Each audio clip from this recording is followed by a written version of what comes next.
If I'm dreaming about you, then make my dream come true. Don't wake me, I'm dreaming.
Well, everyone, I am Abe Winters Timeless, and this is the Chocolate Mountain Show.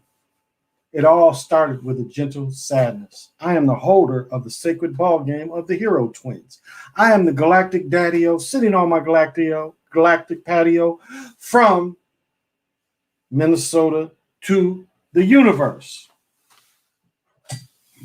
So, pop them if you got them. Smoke them if you want them. And tonight's beer is Wonderland, Sierra Nevada's Wonderland Nectar. Why your glass so dirty? Ignore the glass. Look at the beer. Oh, I feel my lips. Ah, there it is. All right. Man, what is it?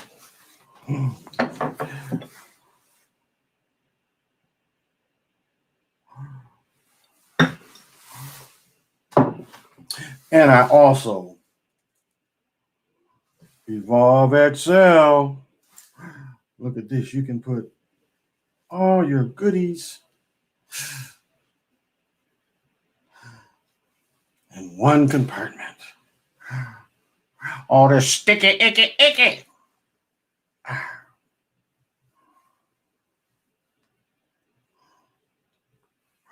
I don't think I'll ever run out. That little piece fell out. I don't think I'll ever run out.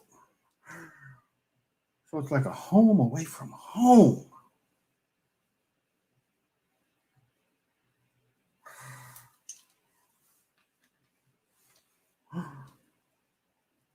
And with this, you can blow big stacks.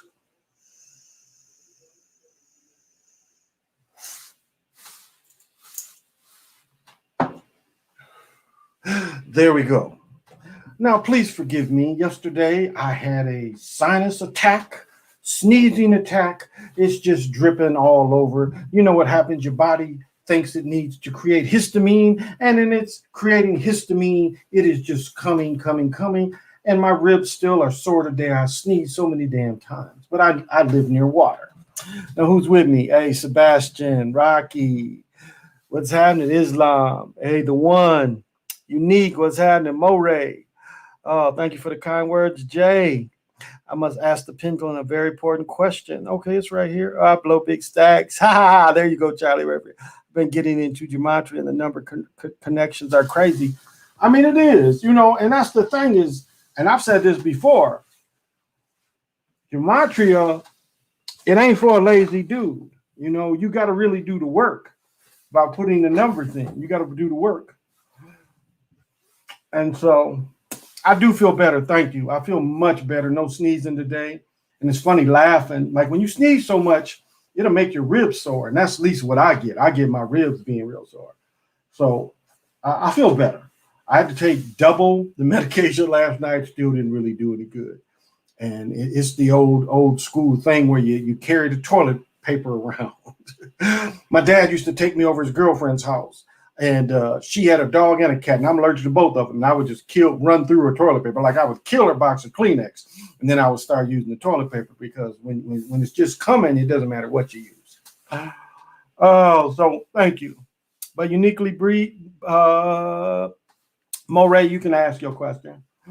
I got it right here. See if it wants to play, if it wants to play or not. But thank you for asking. I feel a lot better.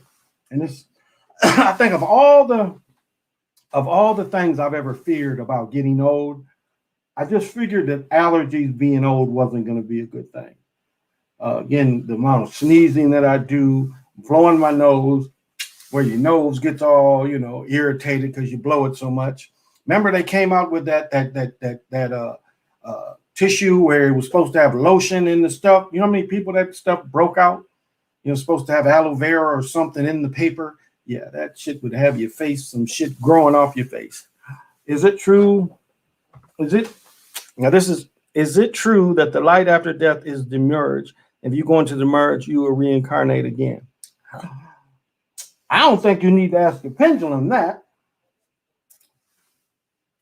I guess just for thinking, it's like, what would, because the merge again is Yaldabaoth, and what would be the benefit of it having you go around again? I think that would be the question. How did it benefit from you going around again? But I'll ask it. So I think the question, to put this in a question, I guess I'm gonna make it easy like this. So Moray wants to know that if you go into the light, let me think it again. Oh, okay. If you go into the light, you go into Yaldabaoth's realm, will you reincarnate? I think that's the simple question. If you go into the light, will you reincarnate? To the right, yes. To the left, no. If you go into the light, will you reincarnate?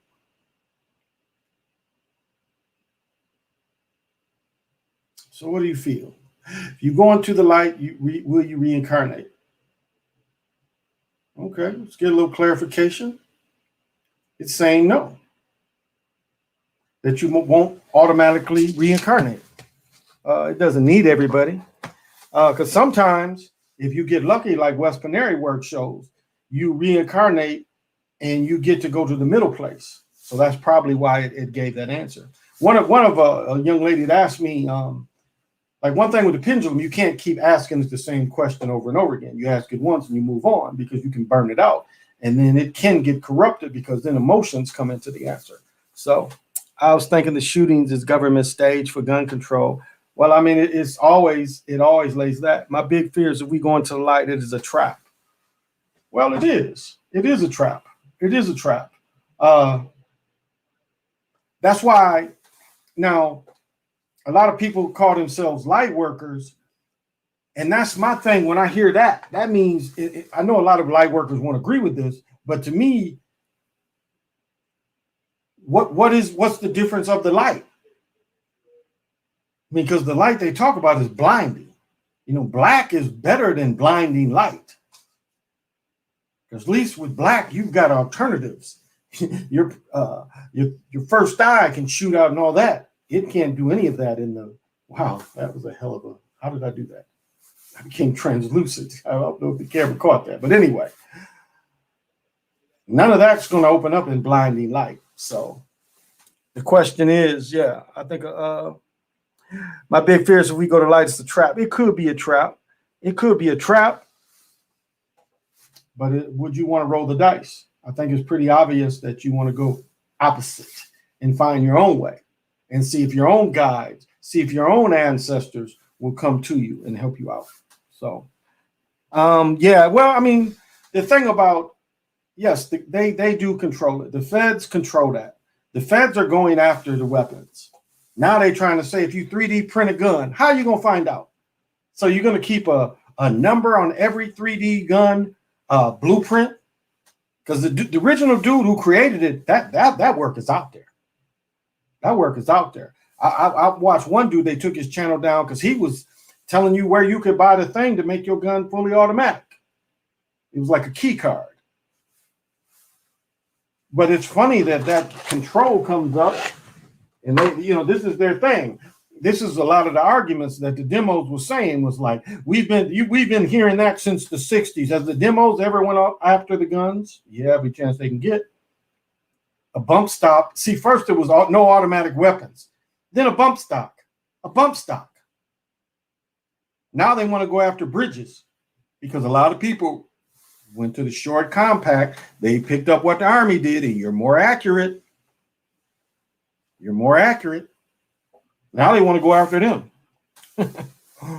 So it's all psyop. I mean, this brother, again, has really no association, and he just pops some people. I mean, really? Now, he could have CTE, or he could be programmed. He can be programmed, very easily programmed to do that. And the first thing they do is, because that story just doesn't make sense. Yeah, I wonder about it. If I want to go in the light or darkness, I want to go to heaven. Okay. If you want to go to heaven, then you have to have a preconceived idea of what heaven would be. And is it just that simple? Will you just be allowed to go to your preconceived heaven unless you went there before and helped create that? Then I can understand. But you got to have an idea what you think heaven is, what heaven would be for you in eternity. So you have to visit that place before, because again, a lot of these words are spell words. So you have to really see what the word really means. Because it also could mean a type of haven. And what is it a haven for? So if you want to go to heaven and that is your thing, go visit it before you pass. And you can see what you create there.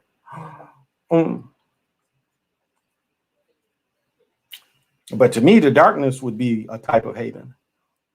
I wouldn't be locked. I would feel locked in the other way. But just create, go to your creation and find out if that's really what your aim is. Hey, Edward, thank you for joining me. Yes, thank you. Black elderberry syrup and capsules. Well, okay, I'll have to try that. Because I remember when I'm from Michigan, and when I first went to North Carolina, stuff in North Carolina bloomed in January, February. I don't know how I went to class. I had nothing. I just suffered. And I mean, just everywhere I went, it took me a couple years to get used to North Carolina. It really did. That first year was hell. I damn near didn't even we didn't practice until a few weeks before we were about to leave. But I caught hell. That first year down there, trying to acclimate to that because the pollen comes much sooner in the year. So it was hard on me. It was hard. Even when I worked for the water department, sometimes even then it was rough for me. So, but thank you, Edward. That's very kind. I will try those.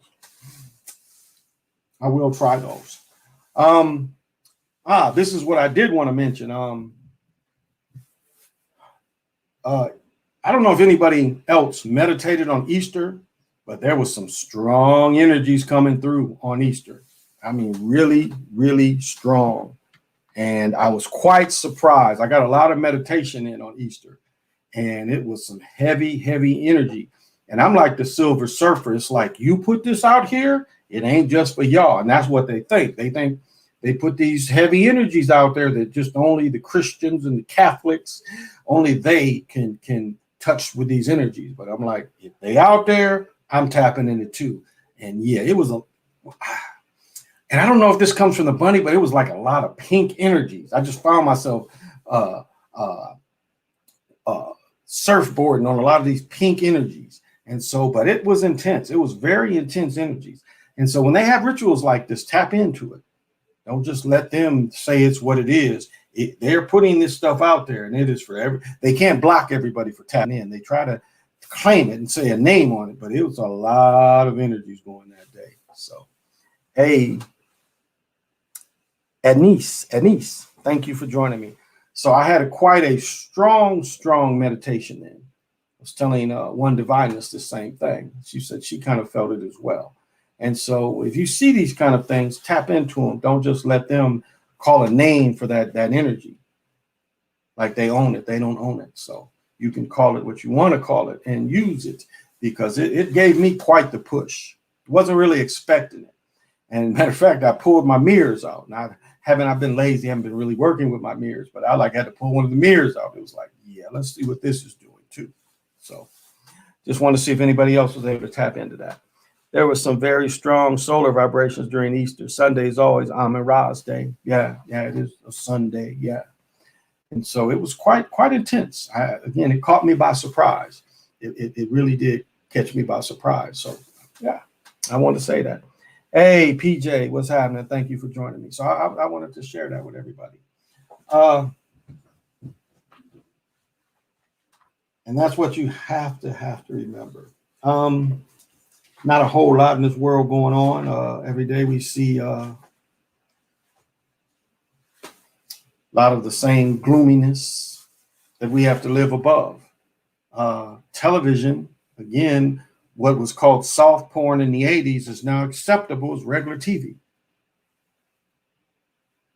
And we know there are a lot of children that have access. I mean, I don't know one parent that has put the access denied on their television, like goes through the channel and says, yeah, they can't watch this, they can't watch that. It just doesn't happen like that. People are too busy. Children are smarter, can get around that now. But it's like, and I'll say this, I talked stuff about that TV show, Chad. It was kind of funny. It was goofy, funny. And I kind of have a thing about a 40-year-old woman playing a teenage boy, but it's very well written, very well written. I have to give it props. Kind of had me laugh. And I was telling my friend Tony about that. But the shit was funny. And I give funny. That's what it's meant to do, is be humorous and funny. And it was that. I agree. So, yeah. Oh, okay. Got a couple things. Like I always, try to upgrade information and stuff. And I kind of bought these for my daughter as much as I bought them for myself. But these are a couple new crystal books that I bought. This is called Crystals. And this is called How to Use Their Healing Powers by Emily Anderson. It seemed like I run into her before. And she does give the possibilities, and she does give pictures of the crystals as well. Pretty well written book to show you possibilities and use of crystals. So pretty good book, but it's a new book. A lot of the stuff is a redone of older books, but this book is, as I teach my daughter, the born on date is 2020. So a newer crystal book. A couple things she's a little off, but overall, good book. This is called the Crystal Directory, 100 Crystals for Positive Manifestation. So again, it's the most common crystals. But again, and this book I think is from 17. I teach my daughter, and when my son wrote, I always look at the born on dates as the way my son was taught, that I taught my daughter. And it gives a lot of the possibility. Again, she gives the pictures. And she gives you like she shows you this, a spiral to attract love with crystals. Kind of looks like the golden mean. But again, very helpful, very thoughtful. And it says 7 pieces of rose quartz, 3 pieces of rhodonite, and a pink or red candle. Setting up a generator crystal. She gives you some step-by-steps to set them up. Creative engagements. So a good affirmations and intentions. And so she takes it a little further. So a pretty decent book. And again, this is Sarah Bartlett. I've seemed like I've come across her. But I'm just a book fiend. And so anytime I can get in new information and enhance what I already do, I'm with it. Are you into astrology, or what are your thoughts? I like what I'm somewhat. I became more intrigued by the 13 calendar than the 12, because the 13 calendar would have put me into Gemini. But I really like following. I really like following the planets, the star systems, the galaxies. I kind of do that. Um, what do they call it? Orion's belt was just here the last couple of weeks. It might still be up there.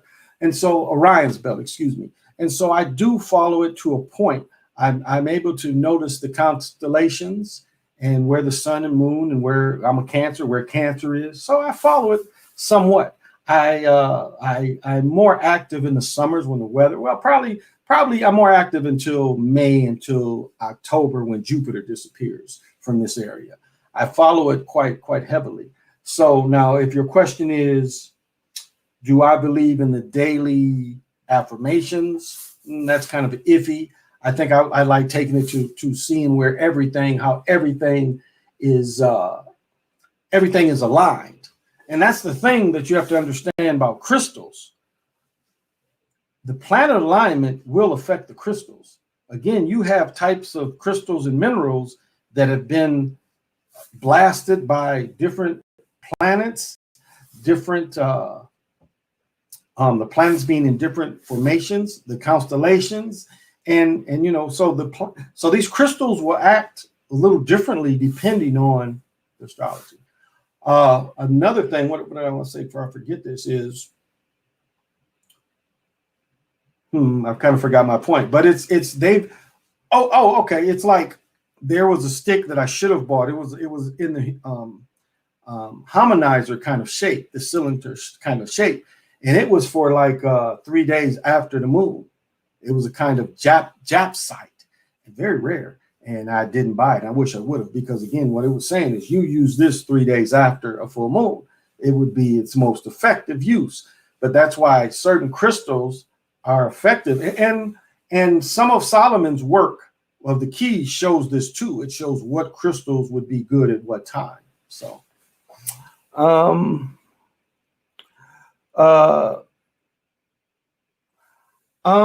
I have been like texting him, and that's been the biggest thing. Oh no, have a contact with the ancestor elders, Black Jaguar clan yet?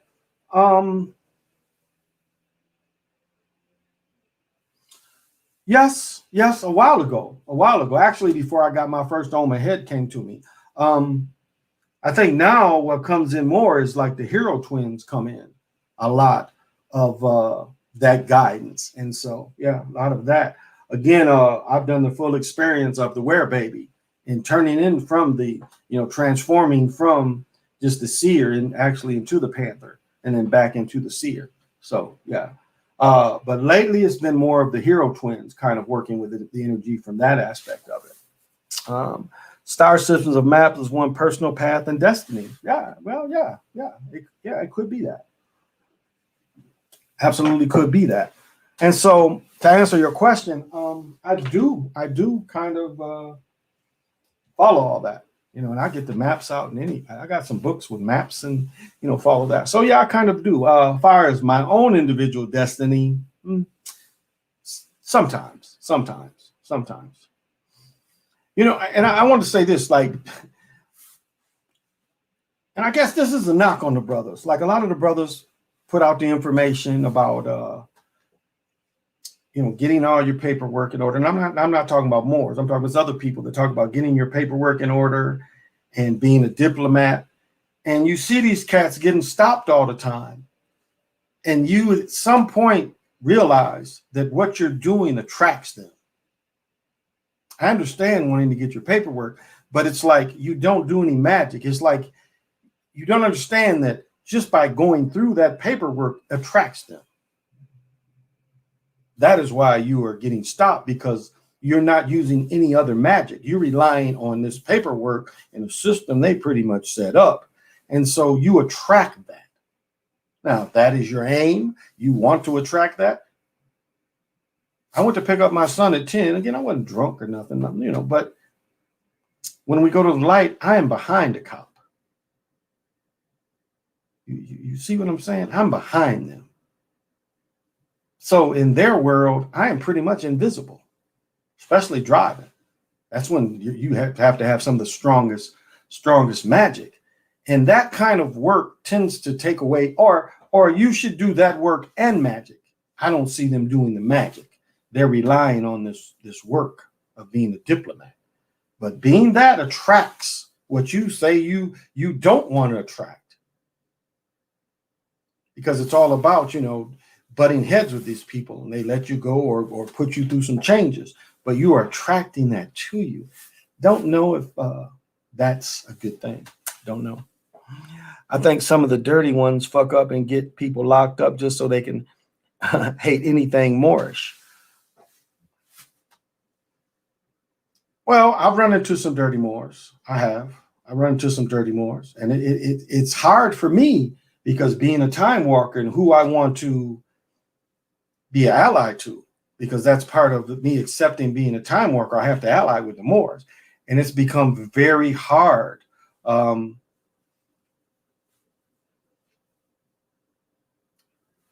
like this. When you put information out, you can't have a slant. You really can't. And a lot of times it's like flat plane. I could do a day on why the flat plane exists, and tomorrow I could turn around and give a just as good presentation why it doesn't exist. So if you find information, that ain't the end of it. And that's how some things I've watched been presented. It's like you present this stuff and you act like it's the end. It's not the end. We're in the information age, and for everything you think cements your information, there's others out there that can say, hey, this is why this information ain't this. You have to take the slant out of it. And it's hard for people. If you claim you are something and you call yourself something, you are slanted to prove that point, prove that so. And people get trapped in that.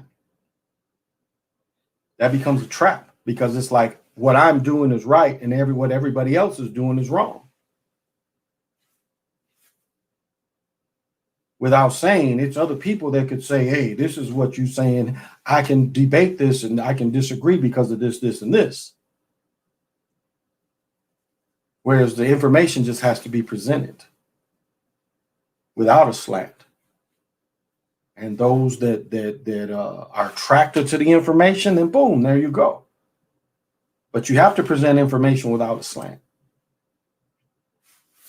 So, is imagination as the same thing as magic, or is there a difference? You can't do magic without imagination. Because if you can't imagine that you can do some alchemy and you can make it work, or that you can use some sage, you can work with crystals. And so if you didn't have enough creativity, it would be kind of hard to get into it. Because magic is about imagination. It is looking at something and saying, it's like looking at how do I want to say this? It's like a rock being over a hole, and brute force can't move the rock. So you have to look at that hole, and you got to think, it's got to be another way that I can get this rock out of this hole, because I need to go down the hole. So you have to start imagining ways, since you already been defeated and you know there's nothing physical you can make it move. But you've seen the rock move, so you know it can be moved. And so that's where your imagination starts working with magic. It was like, hey, I saw John over there, and he did some shit and made the rock move.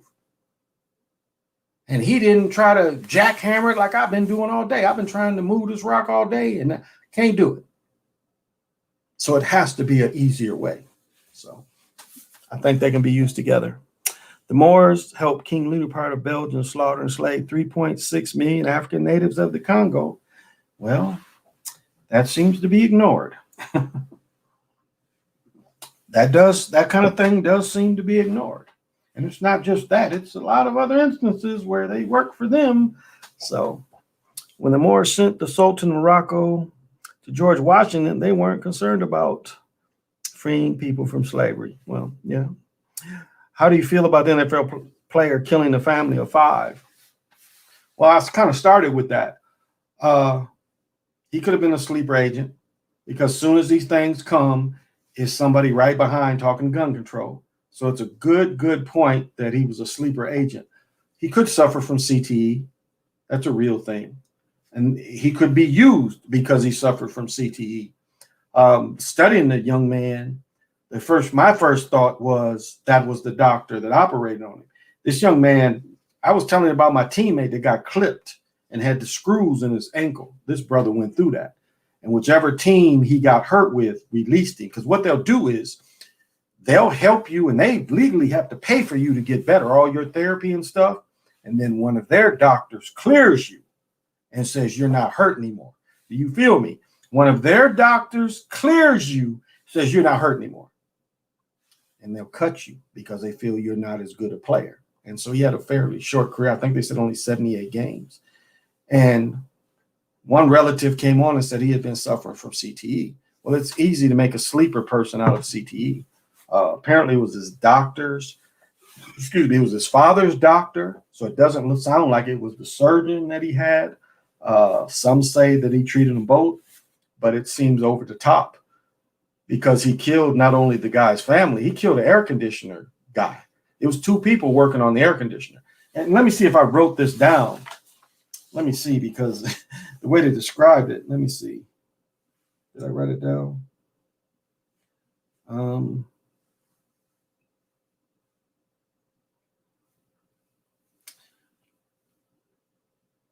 He was, God, how did they didn't say morally wounded. They didn't even say critically wounded. They said a term, and I can't think about it now, but they said a term that was quite like he got shot up. Another dude, so he killed the air conditioner. It was two people working on the air conditioning system. He killed one also, and he shot the other one up. I mean, shot him several times, but there was a phrase they used. I'd never heard that used for a person shot up. How do you feel about killing? So, yeah, Moors killed the Congolese. What is the number one way? I don't know about some of them. Well, you can, I think what he's saying is during the Congo, you can see a lot of people that work for Leopold wearing the fezzes. So what is the number one way to strengthen your ability to manifest? Well, there's several ways to manifest. It's like my circle wheel is a way that you can work to manifest. A pendulum, you could work. I mean, the book is in the bedroom, but a pendulum could also. But there's like citrine. I've been working with citrine these last few weeks, and so citrine is another stone you can use to help manifest. But you have to, again, I think it's just best to have a place for all the bad luck to go to. Remember that when you want to manifest something, you have to have a place for all the bad timing, all the bad luck to go through to bring it in. So there's several ways. You have to find out which way is best for you, but there's several ways. Like the pendulum has, you can get boards, even that book I have, and it can kind of give you a general idea of possibly a way you can go. Like imagine if you come to a spot where it's 5 different ways that you could manifest things. Which one would you want to go? Which one do you eliminate? Because a couple could be the way you can manifest, and a couple could be the way where you would fail. So that's find out which way. Superstition and manifesting could be almost put together. And I say superstition, a lot of athletes are very superstitious. They do most things before most games. I mean, basketball players have it worse than football players because there's so many nights. So they tend not to be as superstitious. Football players are terribly superstitious. So, and Rocky, we don't want to put that we're attacking you. I don't want you to think that. Prove that the people who practice actual Islam went to Congo and killed those people. That's a good point. That's a good point, Rocky. And I don't really want to argue about it because I am yay or nay. Do doctors in sports hold the players back from making their money? Well, Sebastian, when you get hurt, you get paid regardless. Now, what could hurt you is if you on your contract year and the doctor's holding you out and you missing them games on your contract year. That is the way they will work with the team, because the team will come back and say, you didn't do much time. You know, we didn't have a lot of film on you. So we really can't, we can't justify giving you more money because you was hurt most of the year. Yeah. And their team doctors can do that. That's why a lot of players now are just opting out and getting their own doctors, not opting out, but that's what Leonard did. Leonard was like, you know, there's something wrong with me. Um, Wearing a fez doesn't make a person anymore. That is true. Uh, no, that's part of it too. I think he was just saying a lot of those fighters that fought for Leopold, that's what they was trying to represent. Now, right or wrong, every okay, I'll say it like this. So every side will work with one side or the other throughout history. And there was a certain side that did help Leopold kill other people of color and work with him.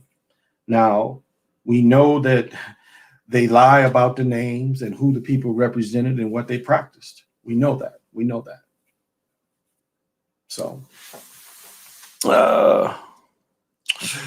there'll be no Jeffrey tonight. Nah, I mean, Rocky, I want you to say your point. That's all right, and it's not any attack of them, because I think I would agree that not all of them practiced true Islam. I don't think all of them practiced that. So I see that point as well.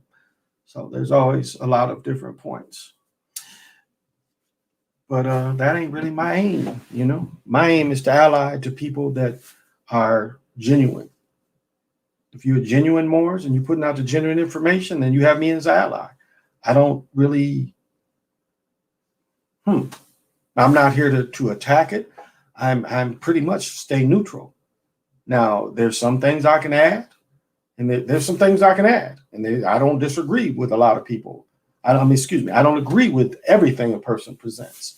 But if you show that, and again, you have to put information without the slant. Even if this is who you are, you have to put out information because it's the information, not with a slant.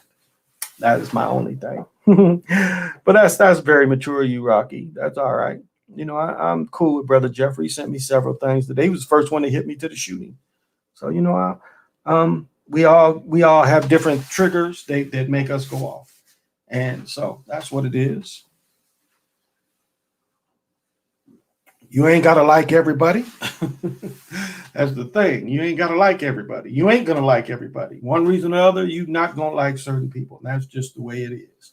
So you just have to find where you fit and the energy that you resonate with. And again, I call this the research community because that's what I look for, is people that like to research. Now, the day goes by where I don't do some kind of research. People ask me, what do I do in my spare time? That's pretty much what I'm doing. I've got something going on with this computer, something going on with both these phones. I've got 3 or 4 different books, and this is casually what I do. I smoke. I watch the money all day. I watch what the talking heads are talking about all day, and then so I'm pretty. This is kind of what I do daily. I watch my money, so I watch all these things all at once. It's yeah. I probably need the multi-screen kind of setup. And the young man, I got to put his name out, and I can't think of it right now, but he's right about getting a PC. I mean, or just getting, instead of just having these laptops, getting a real, real computer. I kind of see that point of that. I do. I see that point of that, and it has me thinking, when I'm upgrading everything, because eventually I'm changing this room here into just more of a studio. So, and it's but this setup sets me now, it fits me for right now for my purposes. This mic is more than good, for my crony. I like to sing. Will the elites try to crash crypto? If they were going to crash it, they would have crashed it. They're starting to put so much money into these NFTs. That's what's going to keep crypto along. Isn't it interesting? Now you got these NFTs that took the place of the dark web. Did you see what they did? They got rid of the dark web where you could pretty much trade anything. And I mean anything. But now they're making, if you get a clip that no one else has shown of LeBron dunking, and you pay $20 for it, and only you can watch this repeat of the clip. Or you can get the goofy looking frog with one expression, and only you will have that expression. What is the value of that stuff if they do kill these electronics? All that goes away. But fiat currency is the same way. It doesn't really exist. I mean, you got to think of what Roosevelt did. Roosevelt made every motherfucker in America turn in their gold. Who benefited from taking the gold away? You had a real asset of gold, and he took silver. He took the gold certificates.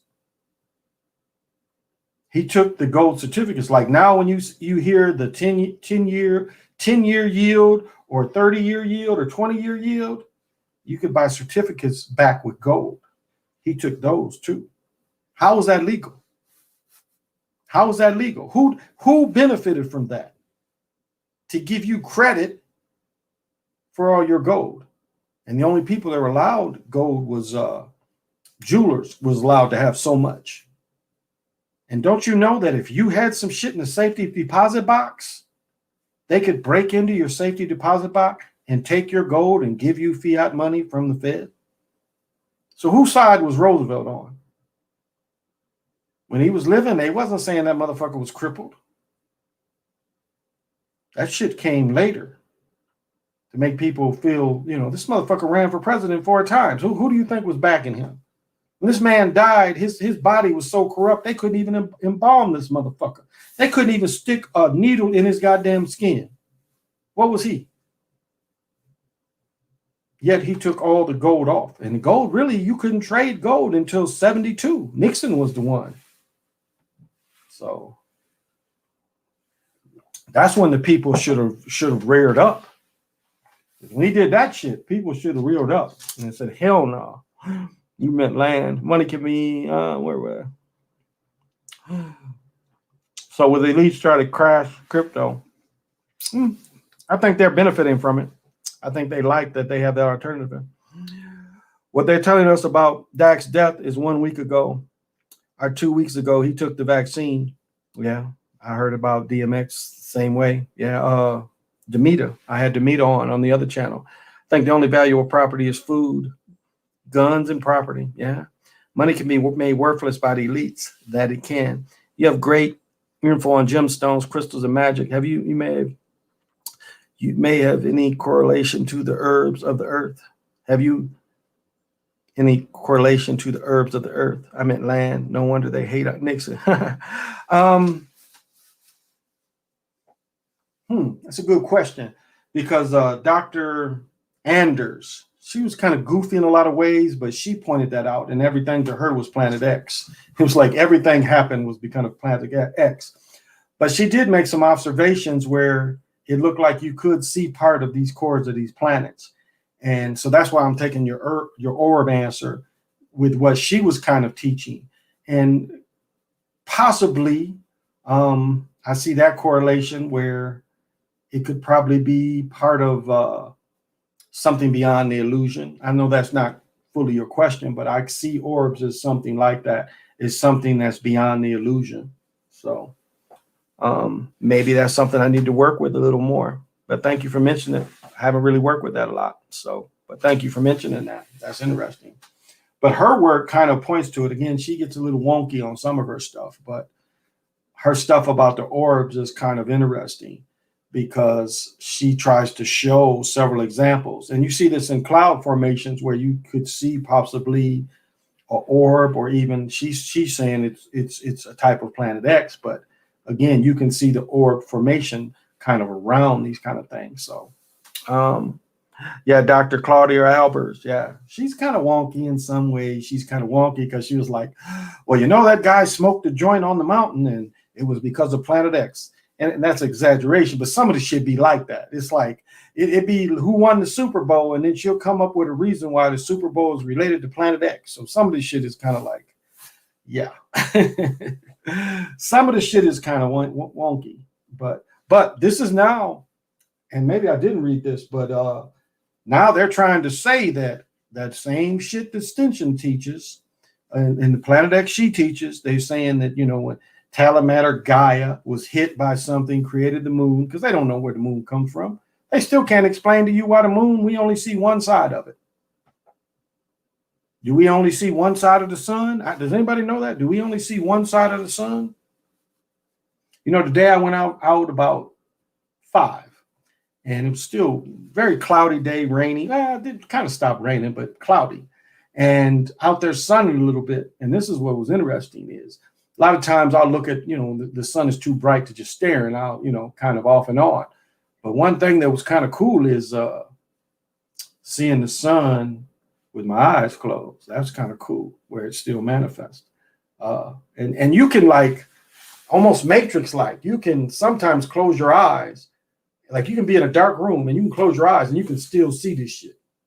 Very matrix like, but you can still, I've closed my eyes and I can still see this outside world at times. And I mean blindfolded and still see this shit like this. So third eye can do a little more than what we think of. Yeah, Neb Nero. Yes. Do you remember? Let me see, where am I at? She is wonky. Yeah, Rocky. She gets kind of wonky sometimes. Do you remember Natasha Harlan? No, you have to tell me about that. I don't know Natasha. Sebastian. That name doesn't ring a bell. Neb Heru. Yeah, Charlie. Sebastian Death. Oh, do I remember Latasha Harlan's death? No, you'd probably have to tell me a little bit more about her. I don't really, that name doesn't sound familiar. You'd have to tell me a little more. I'd have to look that up. And I guess I could.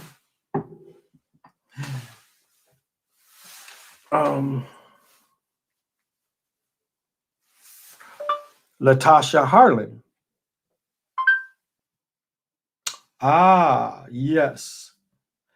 Yes. Yes. That is, I talked about that last week. I talked about that a little bit last week. I meant herbs and magical crystals and gems. I meant herbs and use of magical crystals and gems. Herbs and the use. Well, I missed something here. To the herbs. Oh, herbs. Okay. Yeah. Oh, okay. Yes. Yes. Correct correlation. I meant herbs and the use of magical crystals and gems. Yeah. Well, that's sage. That's Frankensworth. That's incense. So yeah. Yep. Candles. You can put candles probably in that too. But yes, I do mess with that kind of stuff too. My magic shop has everything. Magic shop on the south side. I hope it's still open, but it has everything. Yeah, it has everything. Like on my altar, Jimi Hendrix smoked cigarettes. So, I have him in my crystal cave, my amethyst crystal cave, and I give him fresh tobacco and I give him cigarettes. My daughter saw it, was like, what is this supposed to mean, Mom? But, yeah. So yes, I do. Magic oils. Oils is one way too. And I use oils as well. I need to order some more. I've been lazy and buying them around here where you can order and get the real stuff, a little better stuff. So yes, I do. Yes, I do use those. I used to sell them. Not only did she get killed by the store owner was found not guilty and the store owner was allowed to open back up. And the people didn't do shit. The people did not do shit to close her. What's the best way to get into the Native American witchcraft? Native American witchcraft, for lack of a better word. Is there anywhere in Michigan you can point me to? You would probably have to contact my brother. He would probably know more than I would know fires in Michigan, who you could deal with. But are you talking about, because, the sweat lodges and stuff still is kind of plains kind of thing. Wasn't necessarily done on the East Coast. So just depends. I'd have to give you his site. His site, I have to look it up to remember his name. He changed his names. I'd have to look up his name. So I don't let me see, get into the Native American witchcraft. So, oh, you from Pontiac? Okay. Yeah, there's people in Michigan. I'm not connected to Michigan like that anymore. And my brother lives in Lansing, so you guys aren't terrible. Well, yeah, you guys are a couple hours away, about an hour away from each other. Shamanism, Sovereign Queen. Shamanism. What is the question? So I'll leave my email in the thing, and you'll have to email me, and I'll try to ask my brother to connect you with someone in Michigan, because I really don't know who would be in Michigan that could help you with that. Hoodoo. Well, this is what I like about shamanism. Again, a shaman, the difference between the way they practice it in South America is really not shamanism.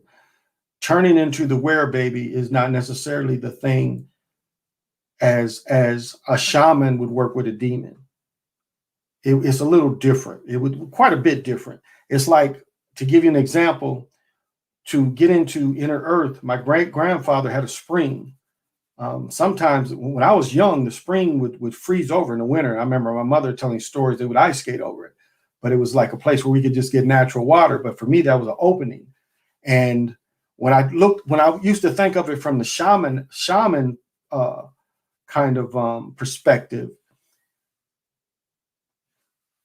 and this is after reading the Tibetan Book of the Dead and understanding directional energies. And when you go into a realm, how you got to kind of give some thanks and whose realm this is. But it always would ask you to take animal guide. Again, the demon or the daemon would be that for you as well. And that gave me a pretty good perspective far as working with your animal spirit guide. I'll say that. I like that part about it. Daemons can be either. Daemons can do good. Daemons can do some fucked up shit. I like the way a little better, the way it's practiced, the Yanni practice in the Americas. It doesn't really rely on any of that. So I tend to, I work the other way. I tried that, but I tend to like what's taught in South America as far as being a Yanni. I think that energy is more for me. And even that has changed because even I've opened my mind up to being able to move through the Tsar, because I think that completes a lot of what I experience or what my abilities are. And again, coming from a time walker perspective as well, because I tie that into all this. So I use several things. I use several different things. Your brother Beyond It, he changed his name so much. Yeah, Charlie, he did change his name. So I'd have to write it down and, I forget. But he would be the person, Fred, he would really be the person you'd want to talk to. He could connect you to the right people. Do you believe in the afterlife or just have one life or live, or should I say reincarnation? Well, reincarnation, we talked about that when I started. Again, it's you've learned so much. I mean, this is the sad thing. Say you learned it all and then you're about to die. And say you didn't, say there was one sentence of everything. You've learned everything but one sentence. But that one sentence told you to go into infinity. And so because you was missing that one sentence, you got to go do it again. And say when you go do it again, you don't, you're missing two sentences. So in a way, it would be a regression. I know they teach you was once an ant, and if you was a good ant, you could be a damn a rat. And if you was a good rat, I mean, those kind of things. But look at it going from that way. You could be dumbed down through the centuries instead of really gaining to live infinity. So that's my only thing, is why that wouldn't be beneficial to me. So yeah. Oh, of course. But if you to answer your first question, absolutely, the afterlife exists. I mean, like he says in Gnosticism, why have you accepted death? There is no death. So afterlife really isn't the proper way to put it. Some people look at it as starting. So not after. Some people look at this as a kind of death, and then when you die, you start fresh. Instead of being stuck in this, you're able to free yourself to move on without any barriers or bounds or binds.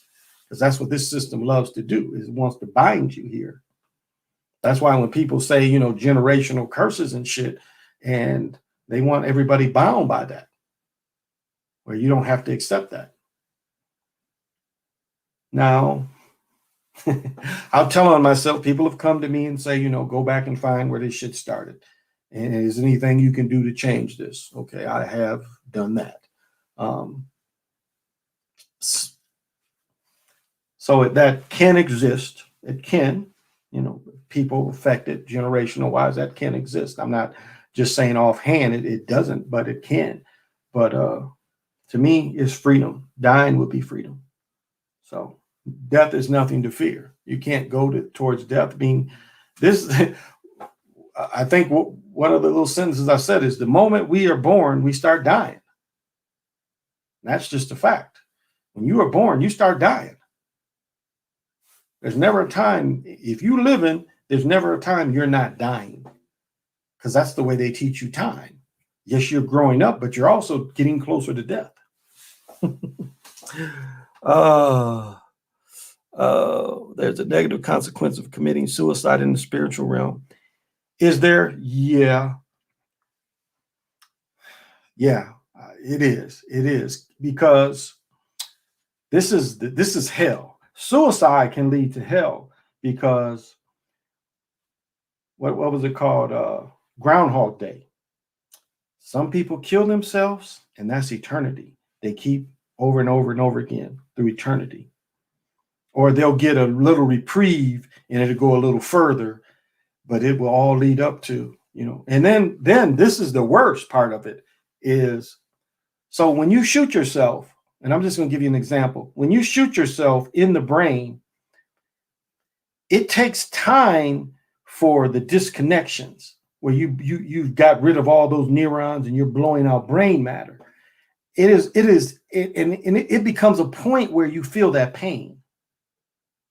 It becomes a point where you feel that intense amount of pain that kills you. You could live that over and over again too. So the rest of eternity would be you repeating pain. And that's a type of hell because there's nothing really that could break you out of that. Now, a person that is taking sleeping pills or something like that with a little motion going on, their death isn't as painful.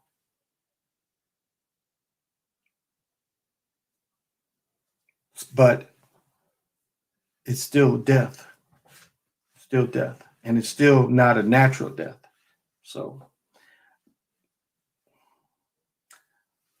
how do I want to say this? But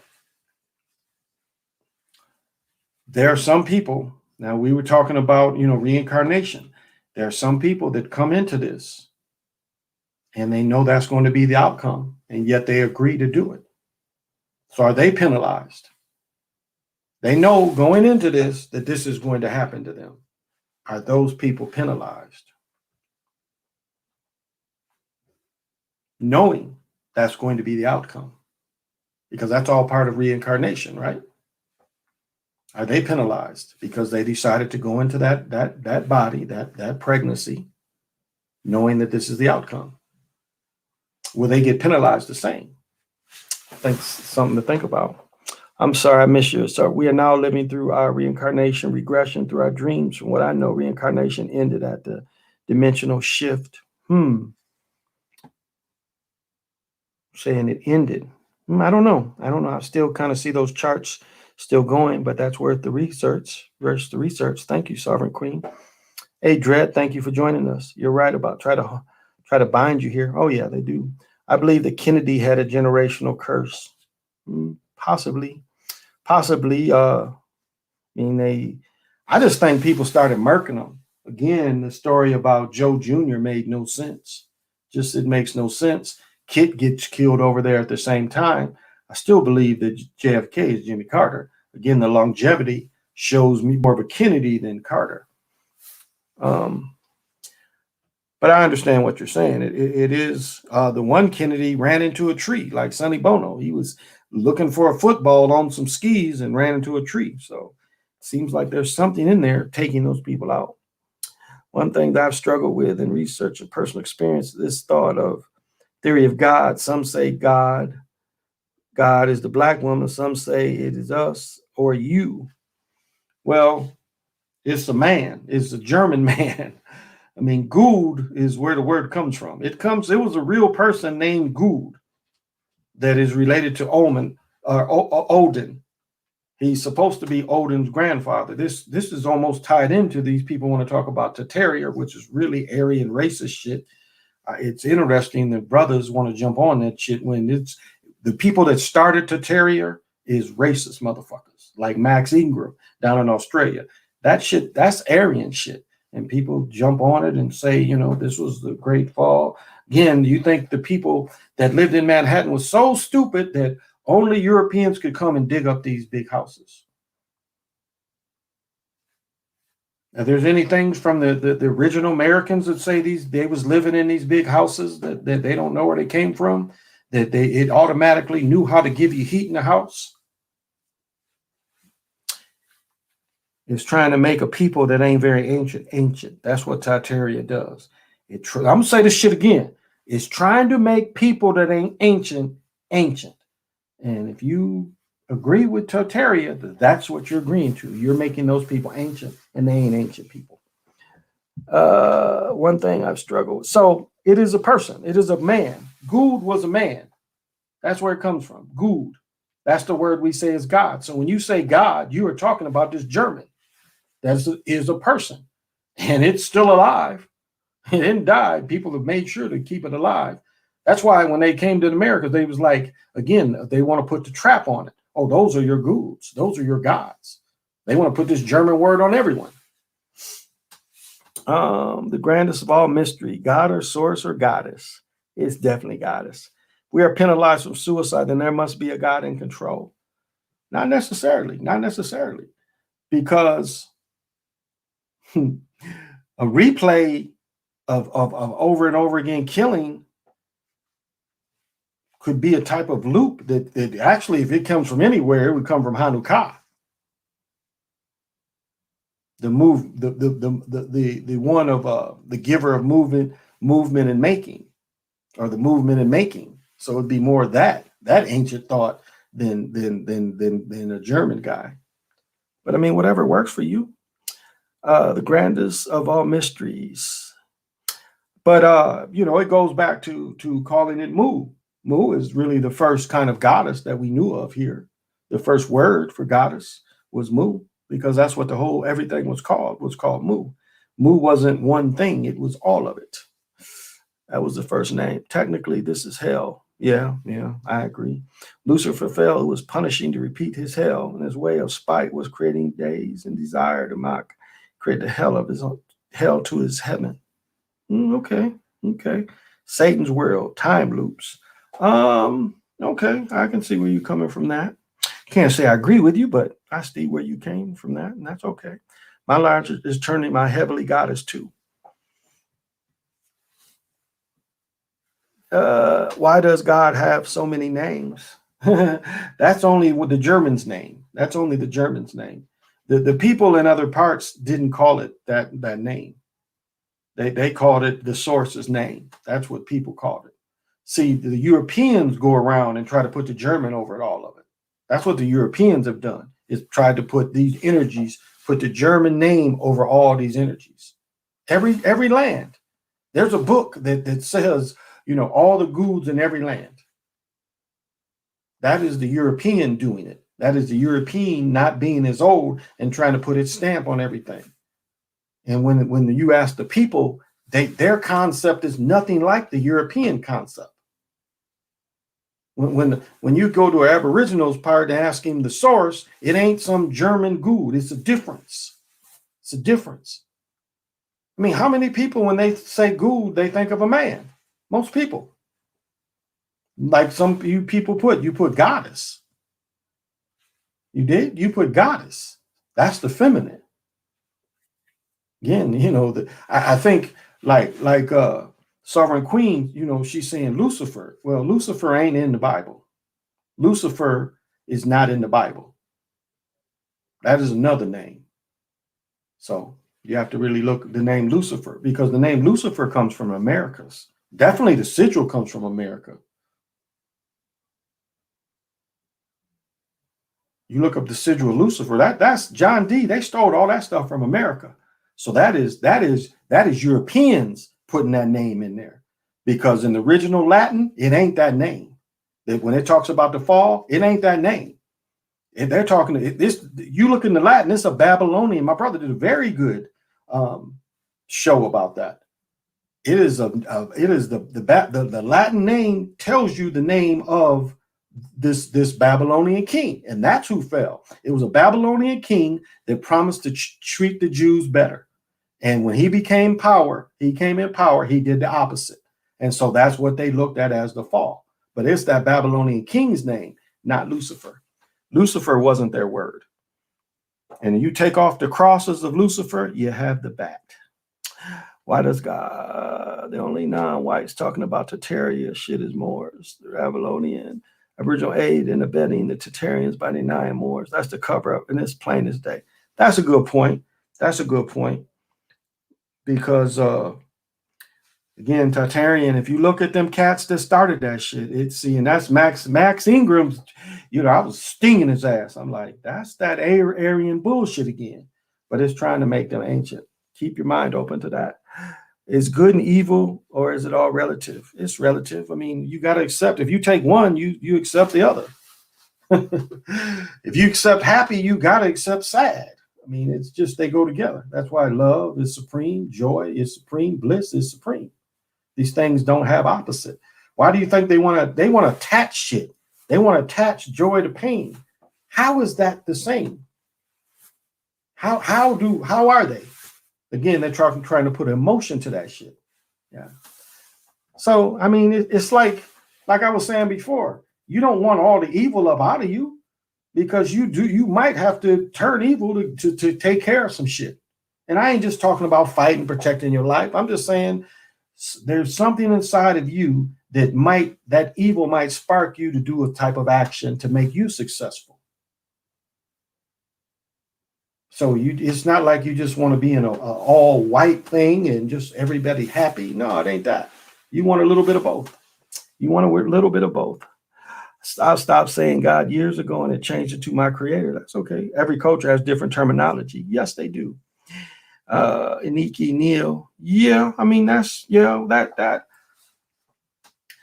Like, if you read Stinch's work about Iniki and Enil, it makes more sense with them creating the European.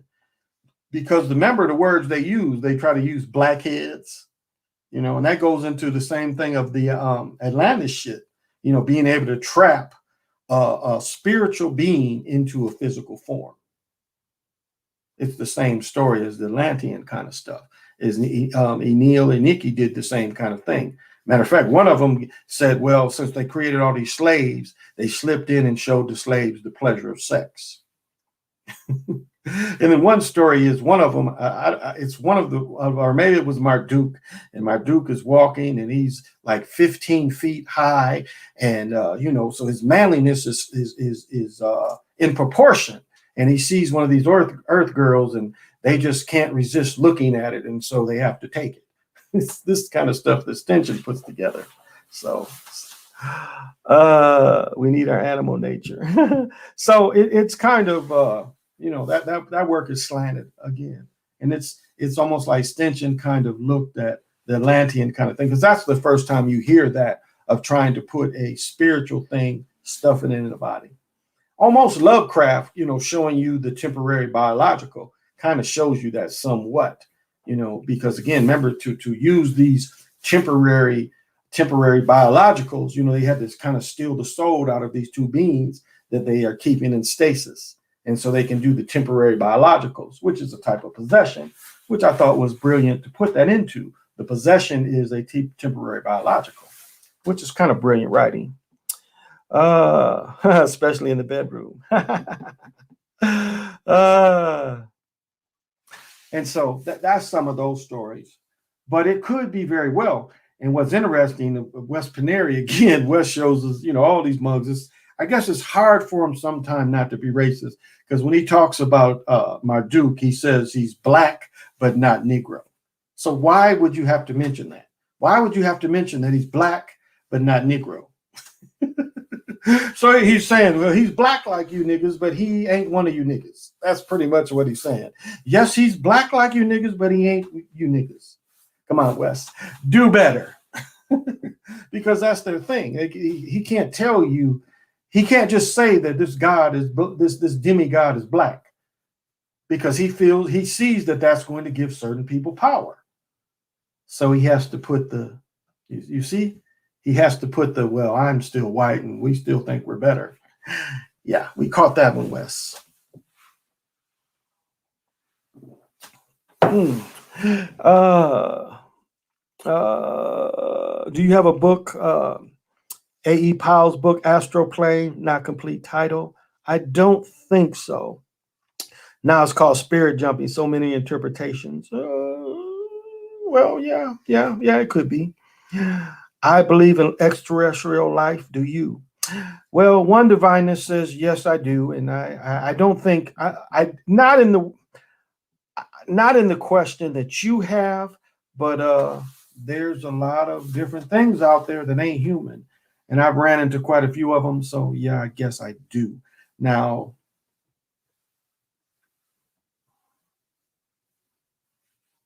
I don't want to give a quick answer because it's not a quick answer to say. Well, let me start like this. So this guy here, I really didn't feel anything about any of the other planets. And I was doing some laser work. And he came to me and said, no, we come from here. And he turned me and the laser around. And he said, we come from here. And that was the first time any of my ancestors that had put the idea that we came from somewhere else like that.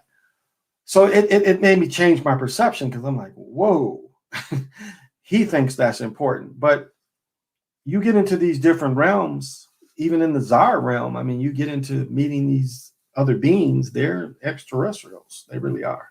Guides, spirit guides, anything that doesn't come from walking around Earth pretty much is extraterrestrial. I don't believe in the ships. Again, Enlil and Eniki and Marduk needed ships, which shows their technology is far behind because the people that truly move through this universe don't need ships. They don't need ships. And so those beings needed ships. Those beings, to get through the meteorites, you had to, in the meteorite zone, the Van Allen belt had to blow up shit to get through. Well, there's other beings that would just come through. So you see how far their technology really is. And the me or the my had to be brought here. It's been defeated before, but it had to be brought here from somewhere else. It didn't originate from here. And it is now taking over. How do you get past the vibrational stage in astral projection? How do you get past the vibrational stage? I don't think I understand your question. He was saying Marduk is a white guy in blackface. That's funny. Yeah. There you go.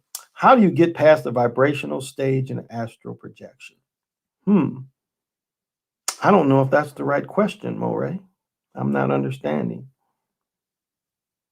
Because everything is always vibrating. Now, maybe your question is, maybe your question is you don't know what to do when you feel yourself really vibrating at your highest. Because you don't really have to, well, I don't really want to, okay. I don't want to I want to keep the point. Okay, so, I don't want to get away from the point of astral projection. How can I put this? Because you can vibrate high just like this. You can go through daily and vibrate high, I guess is my tangent I was going to go on. Everything is moving. Just because you can't perceive this is vibrating. Now,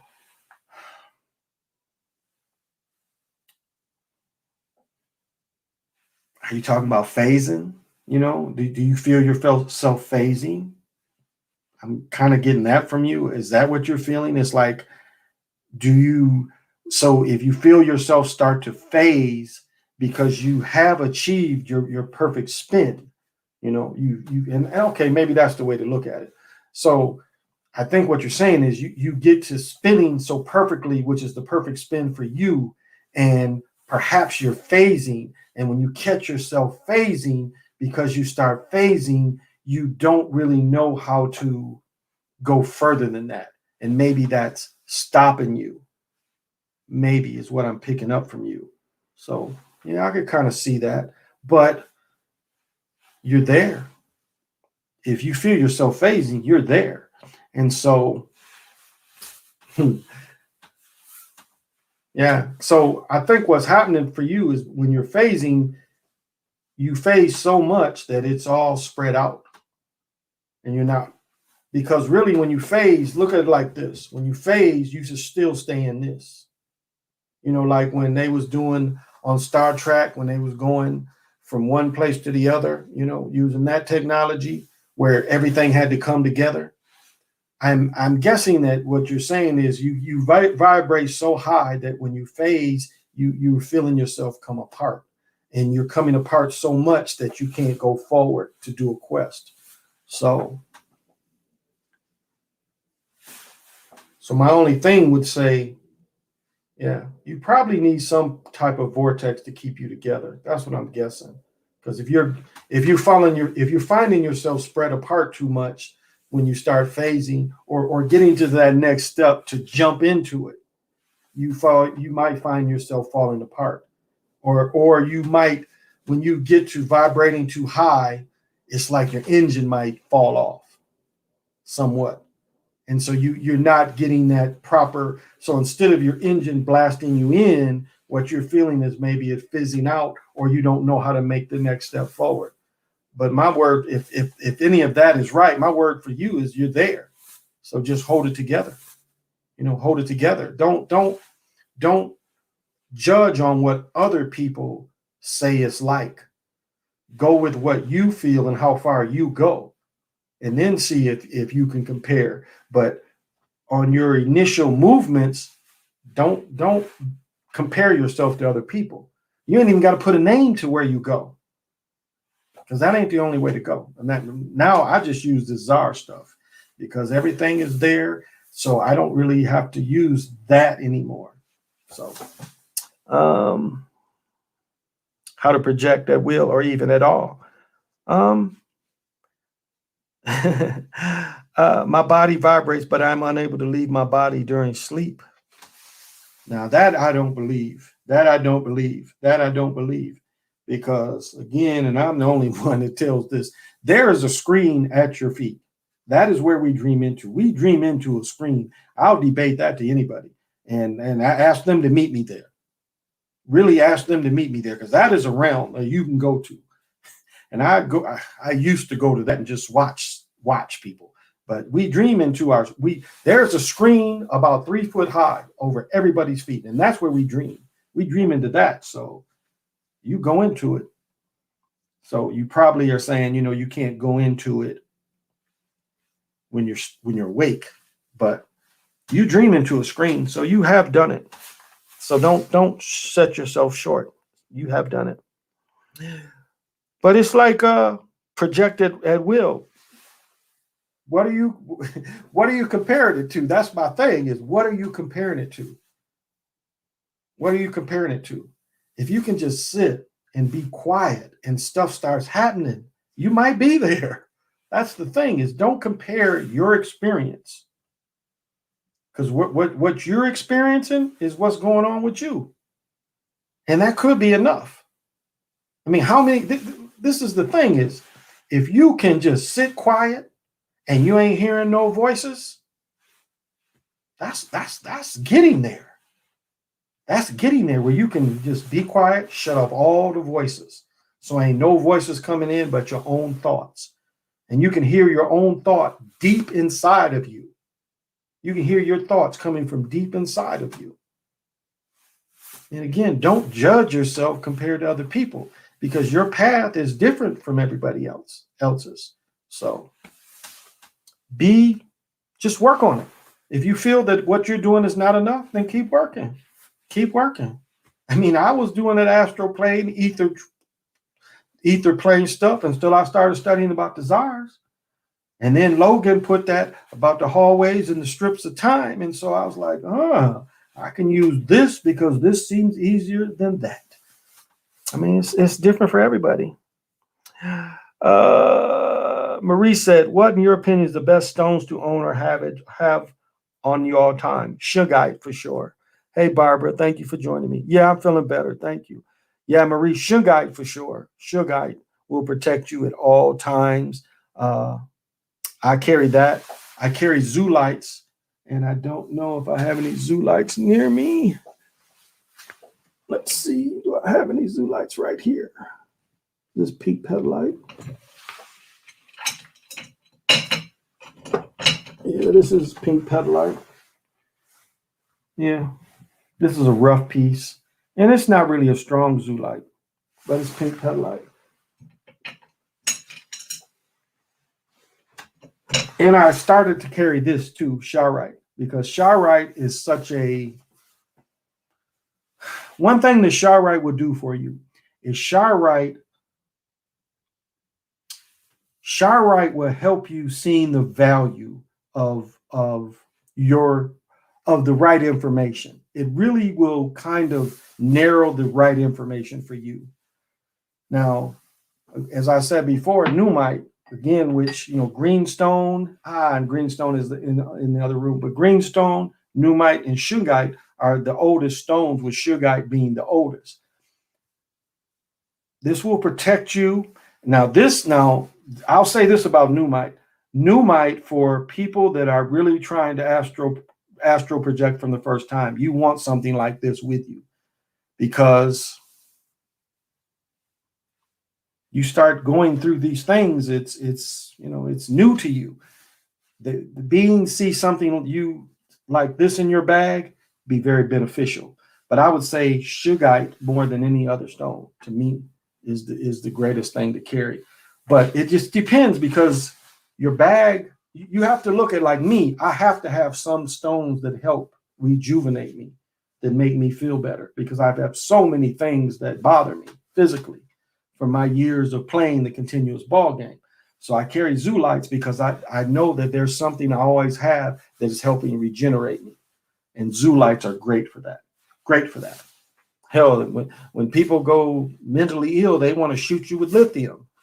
Lithium comes from the Zoolites. Oh, you followed a wolf through one once. You should have looked at what was on the walls. Yeah, next time look at the walls. Yeah, there are stages. But thank you very much, Barbara. I feel a heck of a lot better. You probably yank yourself back right at the moment, anchor your body physically, and it's easy to pull out. Yeah, I mean, the thing, and that's why I always wear silver, is the thing to remember is you can never, when you die, that's truly cutting the silver cord. Because I've heard a lot of people say before, I got lost and I couldn't find my body. Well, there's a cord that's connecting to you. And if you got to do the old cowboy lasso and just follow it like this, it will take you back to your body. You're never disconnected from your body. So remember that too. And if you're not grounded, I mean, there's a lot of different ways, it's a lot of different, and maybe, I'll sit one day and just do an easy stage. Maybe that's what I'll do. I'll try to think of an easy stage. But yeah, to me, Shungite is the main thing to carry, because it's going to help you in so many different ways. Of what we're being attacked of today, it's one of the few things that will help with that, of all the attacks. But yeah, Sovereign, next time, look at the walls. If you go through the hallway, look on the sides, see where you're at. Thank you, Sean. I am feeling better, Mark. It's almost if the bullshit of reality in modern day society has made me afraid to live in a world of falsehoods. I feel you there, Mark. Shungite is good for purifying water. Oh, yeah, here we go. Just been sitting there for a couple of days. This is what the Russians pure. They don't use charcoal. They use this. And the Russians have been the longest that's working with this stuff. So that's why I deal with a Russian. Let me see. Sovereign Queen, since you are watching, you would benefit from this stuff. I'm going to get the drops, but I'm just going to order another bottle. But this, She Legit, you would benefit from this. You can just put it in coffee. It's nasty, but meditate and take this. I put it in my coffee in the morning, and you talk about being able to be in control of lucid dreams. It is a lot of benefits. So I'm gonna get some more of this type, and then I'm going to order, because the little bottle is like $70 of the purest kind, but I don't mind the resin. I think I want to just take small steps. But I'm going to get a bigger bottle. Get this. But this right here, that's some real stuff. For those of you that can't, I don't know, Bomber and them was saying that it gave them the Shungite experience. Not quite. It seemed to me it had a different kind of use, but I find this very useful. And I'm going to work with some more of this stuff. So this is the company. You can find this on eBay. The next bottle for about 5 months worth is $37. So I'm going to order that. I find that really beneficial. Yep. Oh, Maurice, did you have a question? Do you come across Madame Belinsky's work Secret Doctrine and ISIS Unveiled? It's funny you mentioned that. I called my brother. It was a book up, one of her books for sale, and people was bidding on it. And I was like, man, is this book worth getting? He's like, you would like that book. I didn't end up getting it, but I'm gonna go to my bookstore maybe tomorrow and see what works they have on her. the magic store. I'm gonna get some herbs and stuff too. But I'm gonna go and see what they have on her. So if I don't have to order one. But yeah, I'm gonna start studying her a little more. Uh, what is it called? Oh, I'm sorry. But eBay has this, and the cheapest you can get is like $25 bottle that'll last you about a month or so. It's the nastiest tasting shit in the world. So you could put it in a smoothie. Well, I mean, whatever you do in the morning, it's thick. So you're gonna want to have something that can kind of melt it into whatever. But it's thick and sticky. So but you can put this in a smoothie, whatever. You'll see it. It's really thick stuff. But you lick a little of this bitter stuff and then you meditate, it really kind of clears a lot of it up. But you can get this on eBay. And the company is, I think that's the name of the company. Pure Himalayan is the name of the company, and they're on eBay. But I got that for Bomber. Oh, I do have. Here's my little piece of sugar. And you can get these cheap. You can get these like less than. They were supposed to be put on their phones, but actually they're pretty high grade. Because when you see the quartzite and the pyrite in this, it's pretty high grade stuff. But I keep this, like if you have Himalayan lamps, you put this with it, it makes your lamp more effective. So all mine, I have 2 in this room, and I have 1 in my bedroom. Yeah, she legit. Yeah, it's nice.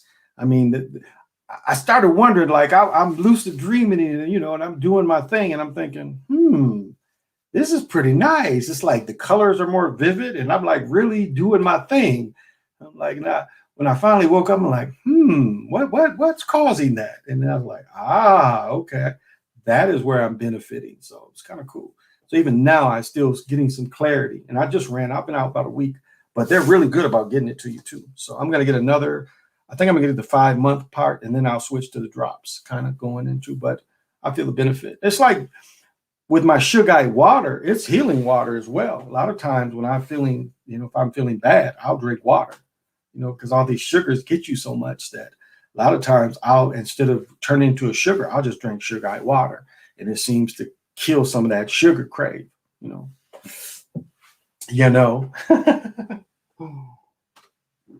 Oh, but I like working with it, and I'm going to get some more as soon as possible. So I'm going to order. I just last few days spent so much money that it's like some days I can try to go with spending very little money. Oh, but had acupuncture again today.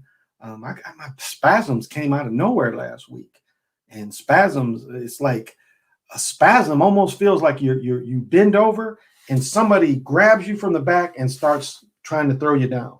It's like somebody is actually holding you there, like you bend over and it feels like somebody's just holding you into that position where you can't bend straight or bounce right back up. But got the full thing of and almost got the massage therapist went on lunch. If she would have went on lunch, I'd have got a massage too. She's like, I'm free this night, but I'm about to go to lunch. I'm like, well, I'll catch you on another day. But I love acupuncture. It is one of the closest things to harmonizing because, again, if you look at the science behind it, because he asked where I'm hurt and stuff, and they'll put the pins and like a lot of times when they'll stick the pin in you, you can feel the release of the energy because the Dravidians that are inside of us, it's a way to communicate inside of your body. And we don't get that communication a lot of times. A lot of people like Awakened One was asking me, she's feeling a little bit odd in her joints and stuff. And I was like, ask your body. I mean, really talk to your body and find out why these things are kind of not working the way normally you think they should work or what's making you clumsy. And so I hope she didn't get mad I mentioned that, but that was my advice to her. I'm like, talk to your body and find out. And so that's what I do is I get so deep and, I only had a little bit of protection. I only had the Motivite to protect me in the silver. I forgot my normal things. Because what I start doing is I leave everything in the car instead of taking my pouch with me with my Sugai and I carry tourmaline normally when I go to the chiropractor. I just took everything off and I'm like, I don't want to carry everything, forgetting that I'm going to need that for protection. So But Motivite can be somewhat protective too. When buying sugar, it is hard to tell a real from a fake. Well,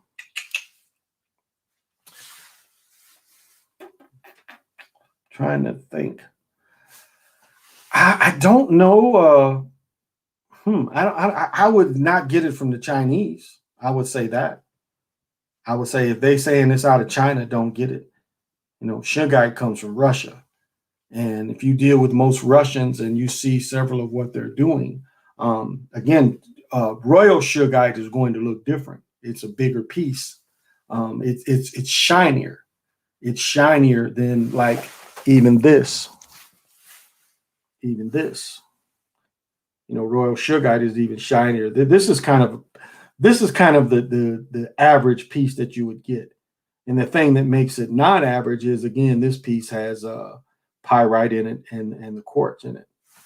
But I learned from my Russian friend and just doing enough studying, some people still sell a type of royal Shungite to cleanse their water. That's not what they use. They use these pieces that have the most quartzite and pyrite in them, because without it, it's not going to really clear the water and give you the health benefit. So royal Shungite for protection, but when you want to get your water, you don't necessarily want the royal Shungite. Now, let me tell you the difference. I put one of these pieces in my water jug. I put that in the cat's water jug, in the cat's bowl. They now drink water out of their bowl. They normally like water out of the toilet. I don't know why, but they like water out of the toilet. But since I put Shungite, just one piece, and I've been leaving it there longer, because the longer it's there, the more to purify the water. Because my female cat always tries to drink out of this. Oh, okay. I guess I can kind of show you.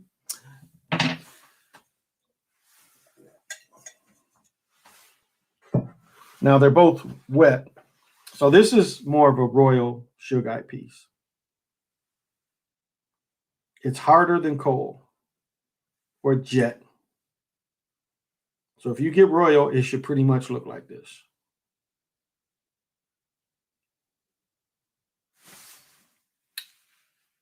Now it's wet, so it's kind of hard, but the purifying kind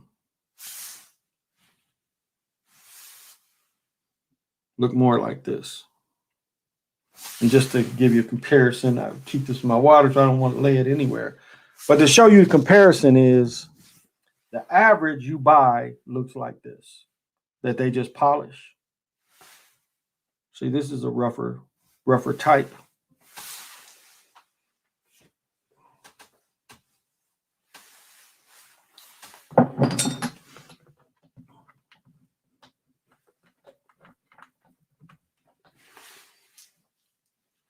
So you should be getting something. You just want to, when you first buy it, you can get these little pieces. If they look like that, they're pretty good grade. And royal is going to always cost more, because this is the pure kind. It has the more of the fullerness in it. And then even when you get the healthy ones to do your water, these are higher.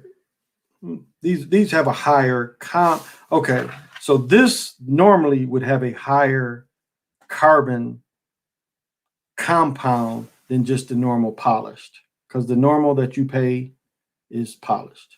This would have a little more higher compound. So all of it isn't royal. All of it doesn't have enough of the fullerness. But when you come to the royal, it would have more of the carbon in it, more of the fullerness. And fullerness, because Shungite was once alive. And so that's you can go down a whole different rabbit hole with Shungite, because Shungite was a living being. And then oxygen came in and turned it into rock. So was oxygen good? Was oxygen good for Shungite? Not really. It thrived in a non-oxygen capacity. But oxygen came in and turned it into something else, and it adapted. And what fullerness is, it's a communication between the organic and the inorganic. There's only two compounds. I can't think of the other one. Shungite is one. Shungite, yeah. Oh, okay. It's great. I love Motivite and malachite stones. Malachite, the only thing is you got to be careful with malachite because if you crack that stuff can be fatal. It's a type of um, like dealing with that much stuff. You got to have some serious equipment if you crack that stuff. So be careful with dealing with malachite because if you can't like even if you try to mush it up to make a compound, have safety equipment with that. It's like I think it's near me. Oh, let me see. Where's it at? I thought it was near. No, where'd it go? No, I don't see it.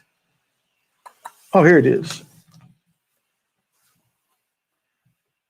But like this piece carries asbestos in it. So this ain't good to leave near a fan. I mean, this is very brittle, very brittle. And I was calling this Termalite, and I don't think it is. But I'll tell you, the sister piece that came out this lot, it turned that light on right here for me because it was a full moon, and I was holding the little piece that's my daughter. This is the bigger piece I bought from the same lot. And now this piece, and I have to go back and find the real name of this, but this piece is great for full moon energies. But this has asbestos, and so you wouldn't want to have this near a fan, you know. So some of these crystals, the malachite is one like that. You just, you have to be careful not to crack it and stuff. When buying sugar, so just most like you go on Amazon or eBay and you find a Russian shop. Most Russian shops sell pretty decent sugar. If you want to pay more to get the royal, that's okay. If you just want to get some regular kind, that's okay too. Like the harmonizers, I think the first harmonizers I bought was only $20.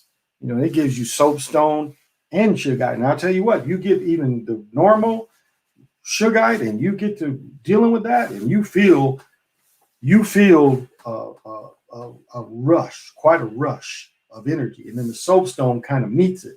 But sugarite will take you like on an elevator or like more like a damn amusement park ride.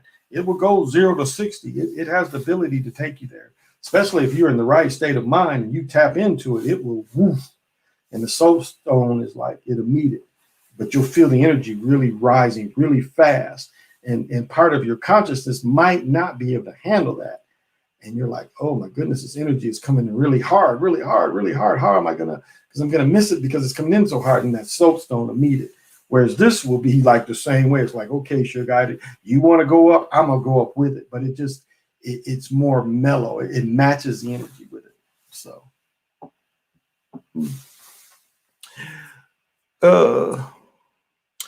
if you can put it to your phone, you can use it like a pen. That's how you know it's real. Oh, okay. I never heard that, but okay.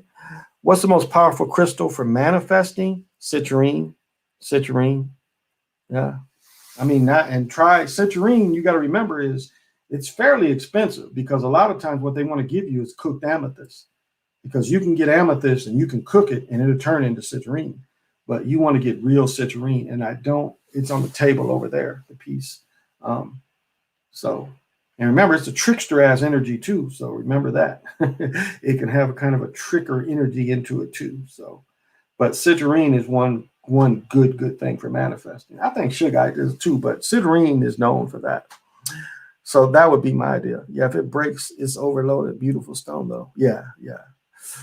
Nice Michigan gear. Oh, thank you, Brad. Scatterfield. I know that name. I know some Scatterfields. Okay. Well, thank you. Well, when I go to Michigan, I always buy the gear, and I wanted one of them hats. The dude that's got the Connie Hawkins, they call it the Jump Man. I wanted one of them Harborough hats. And Mike has put that everywhere. You see it on football jerseys. You see it in baseball. Does the M on your hat and the shirt stand for scarlet and gray? Well, my last name is Macon, so M, Michigan Macon. I like anything with the M on it. Yeah, Charlie's talking about Ohio State. Yeah. We understand what you're saying. He's talking about Ohio State. Oh, that's funny. And that's a real thing. Like my son is, oh, he cries and moans. My son visiting for the week. He when he plays Ohio State or Michigan's losing, oh my God, he takes it so hard.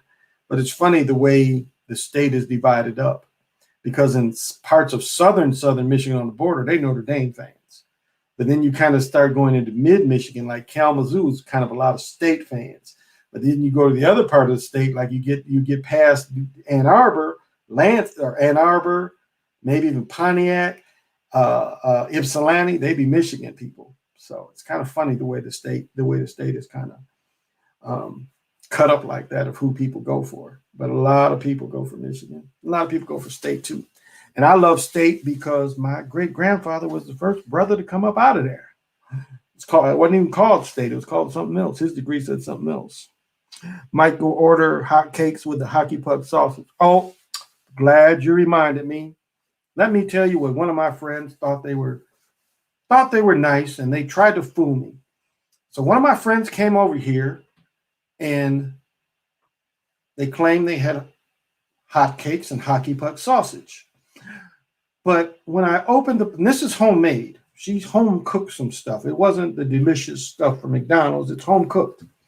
But she guaranteed me hockey puck sausage, which I'm always agreeable with that. I'm not much of a pork eater, but I'm agreeable with that. And just, I was reading her face. So she brings me this plate that looked very delicious. But I'm eyeing, and this is perfect looking. It's probably even better than perfect looking hockey puck sausage. But there was a smell in the air, and at first I couldn't figure out what it was, and then it hit me. She tried to give me hockey puck veggie sausage. Not really with that. I didn't want the veggie sausage. It's not the hockey puck sausage that I so desire. It is veggie sausage. Didn't fall for her tricks. And I took the plate and I threw her at her as she ran out of my house. No, I didn't do that. I just didn't eat her veggie sausage. It tastes like fresh grass. Yeah, it's like I'm chewing fresh grass, not a cow. Anise, thank you for joining me. You too, because gosh, yeah, it's getting on 2:00. I love the rivalry, but I will be going to Detroit to see how real players do it. Okay. Get you some Gators. That's the next. If I go this summer, I'm going to Detroit and I'm going to get me some Gators from Detroit. You can get them on the internet now, but I got a couple shops I want to go because Detroit to have some stuff won't be on the internet. So that is always a thing for me. Now you can get the boots and everything. You can get the Gator boots, Gator belt, Gator vest, Gator everything. I think Detroit was ahead of the game on all that.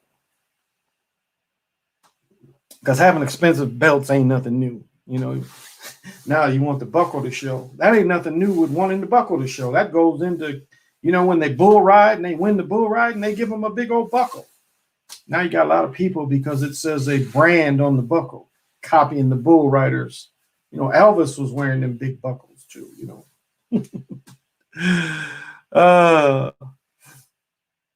Tell you though, they sold Jim Caldwell's house in Detroit. It was like 10,000 square feet.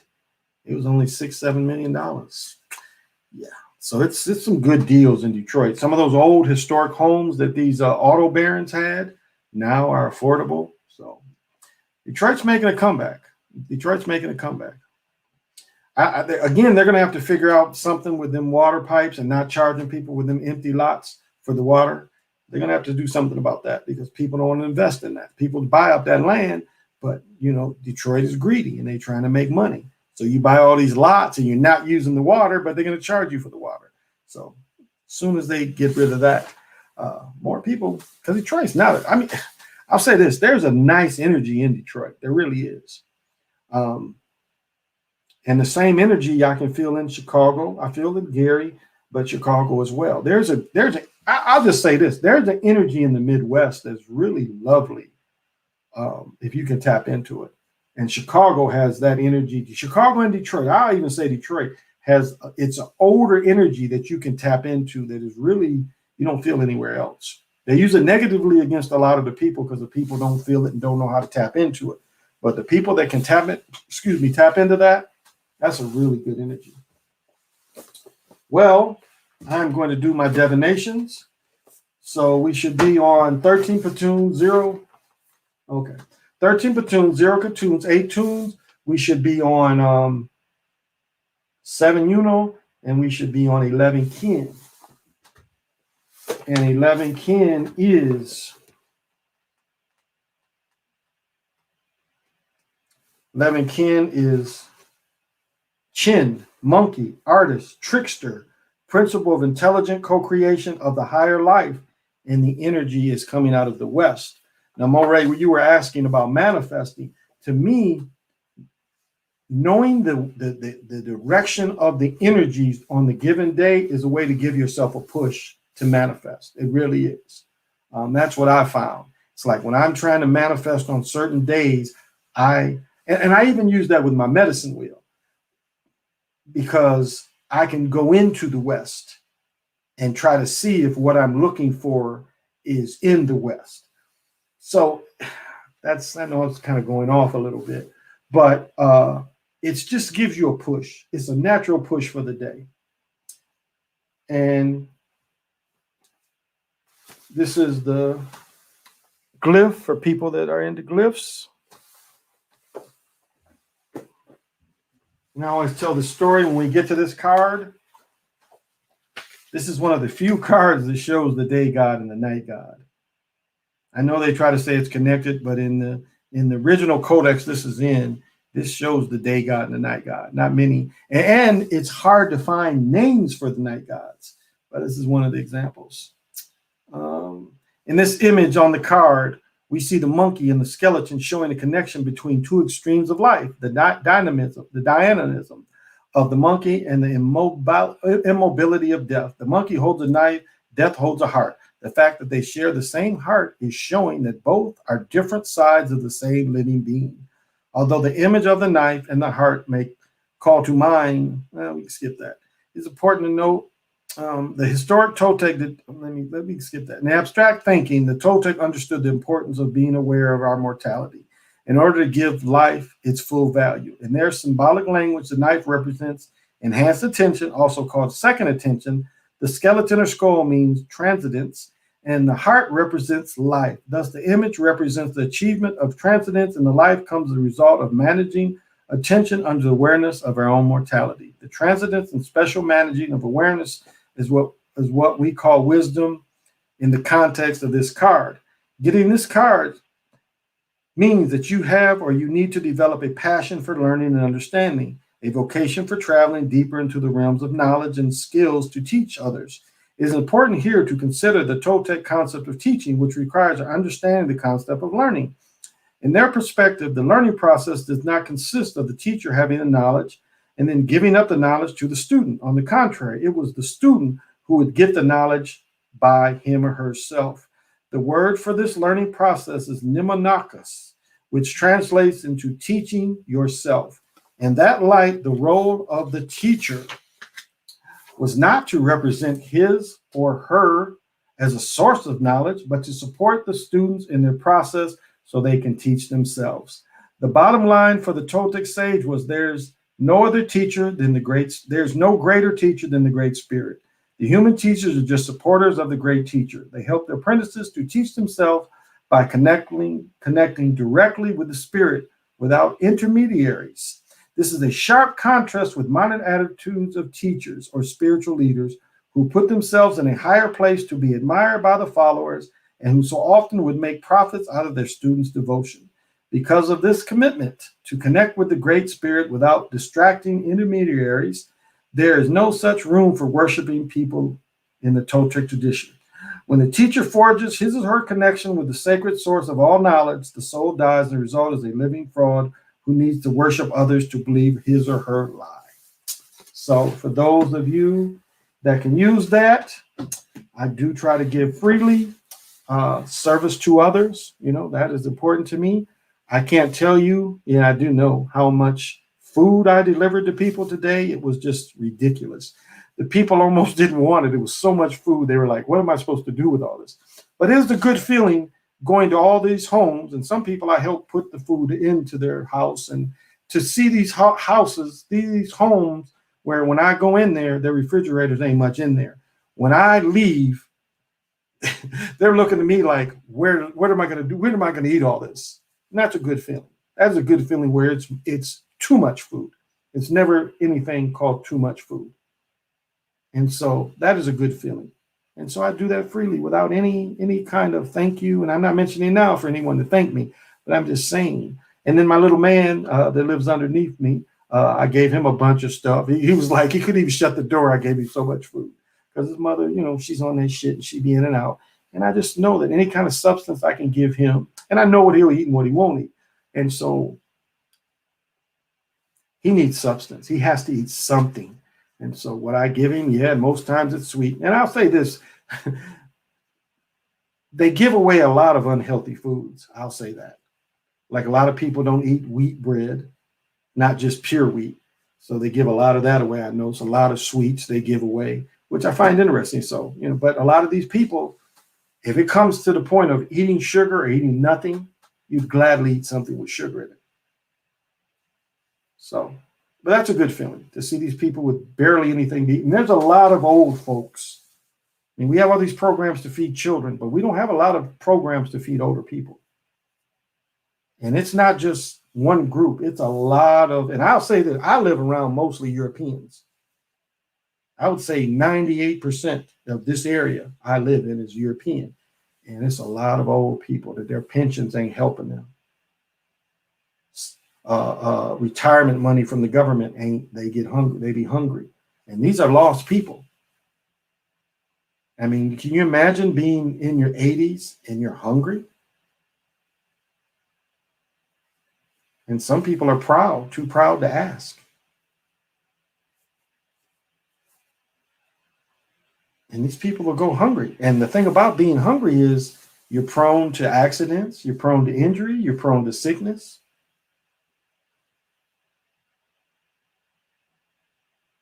And society, like when I grew up, you couldn't wait to go around the elder and just sit to hear what they got to talk about. And now we don't have that. Now elders don't even want to be approached by younger people because they fear younger people. There's a craziness attributed to younger people. Most elders think the younger people are disrespectful and don't see any value in what the elders have to say.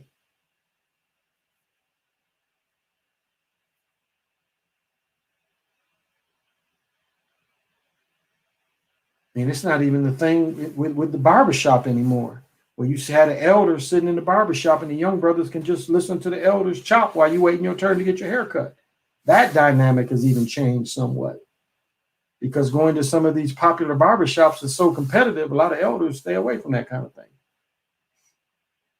Unless the elder is the person that's cutting hair.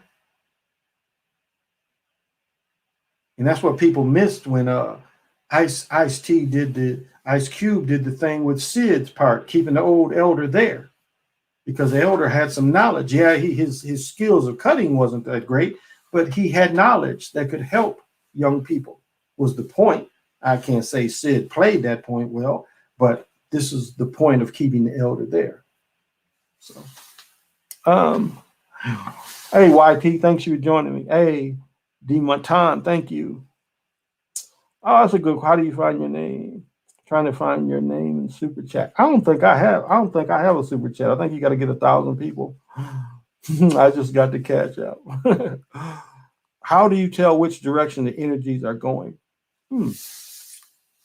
Well, that's not just one question, but if you look at it from a daily perspective, and like now, the rest of the day is going to be from the west. So if you put yourself in the west and really just try to hone in and to see if you can feel an extra push of energy. Now put yourself in every direction and don't forget the center and see if you feel that same push. Now, again, the first time you practice this, you might not notice a difference, but the more you practice this, the more you'll feel a difference. And perfect example is let me see, how can I make this simple?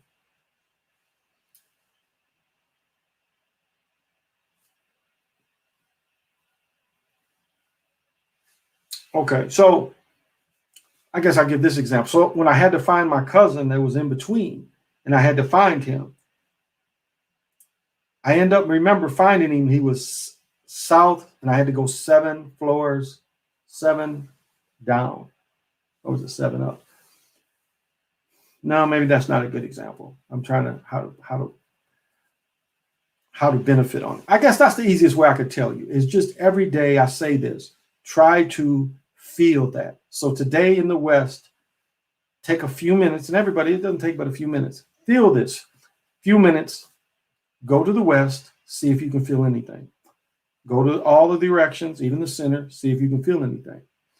Try it a couple days. And again, pay attention. It's going to switch every day. It's always a forward movement. So, and eventually you'll start feeling the extra push of the energy of the day. Because there are times, again, and I was trying to say about spirit work, there are times where you might have to go against the directions. That's just what you have to do. I mean, a salmon has to swim against the current to get to, where they can skeet on the egg. So, it's sometimes you do have to go against the direction.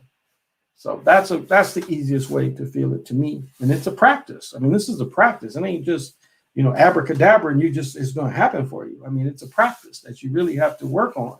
You have to work on connecting with that. Because, a lot of the witch stuff teach you to try to deal with everything in a circle.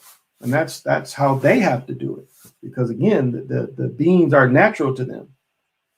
They come up through a system that you dominate the beings and you bind the beings. We come at it a different way. We find out we don't have to do none of that. Again, because the energies were energies that were for the Americas. That is why they bind. And I know witches will say, that's not, yeah, that is. Y'all demonized that shit. It wasn't demons. Oh. How much did I bench? My greatest was, and somebody told me I would be judged on how many times I could do 225. And by my junior year in college, I could probably do it 10 times back then. And that's really what they judge you on, how many times you could. And for a receiver, that was great. But again, now as far as squatting, I could probably squat 400 pounds easy, if not more. Yeah, my legs, I have always had really strong legs. That's what being a true man is, feeding everybody when you can't expect things. Thank you. A lot has changed. It has. So I meant your Cash App name. Oh, my Cash App name, I'm sorry, is I think I'll break down and try to do when I do you notice when I do a thing during the full moon, I always do directional energies. And so that's one thing that I do work on. Now I'm working with the medicine wheel, which is very similar. It helped me that I studied the Tibetan Book of the Dead because it's very similar. Like I'll give everybody this, and this is a thing. Cat hair just floating. Like going back into shamanism is something I didn't finish what I was going to say. I kind of held it back. So first of all, you're going to have to go to one, like the word gatekeeper. Let's look at that. So when you go to one of these realms, it's going to be in one of the four different realms, and it comes into directions. And when you go into these realms, especially, let's just take from a shamanic point of view, you go into your spirit animal, and then you got to go to where whoever's realm that is. That is the way they do it. You have to go give credence to whoever's domain. And so you have to give respect to that domain. And so if you really haven't messed with directional energies, like it's like how do you expect to be successful? How do you expect to be successful? Because you are in a land where there are other beings in this land that control this. And so if you don't give that respect, you're going to be fighting. Instead of being able to go on to your own spirit quest, you got to fight all these things because you haven't given the proper respect. And they think you're trying to take something that shouldn't be taken from those areas. That's how they're going to look at it. Instead of you facing and saying, making an unagreeable spirit agreeable. So you're going to go in there and give your respect to the gatekeepers. And that's the easiest way to say it. It's a type of gatekeepers, beings that hold over the direction in the domain you want to go to. Or you're going to be fighting going through that. So it's a lot easier to face it. And again, might look unagreeable, but it's making it look agreeable. And like the Passion of Christ, the little pretty little angel was the one, the deceiver. He was the deceiver. That's why the old thing said, smiling faces tell lies. The beautiful face doesn't mean that it's going to be the beautiful experience. It could be the deceiver.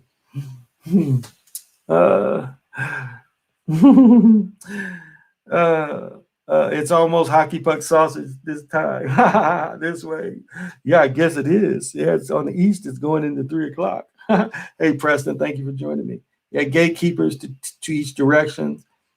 That old Hoka trickster. Yeah, I mean, it's and what I learned, what I love about the czars is how do I want to say this? The czar can take you in any direction. It's a really, how do I want to say this to give the right understanding? The czar movement, like it seems to be over all this. You seem to be able to cut through a lot of movements.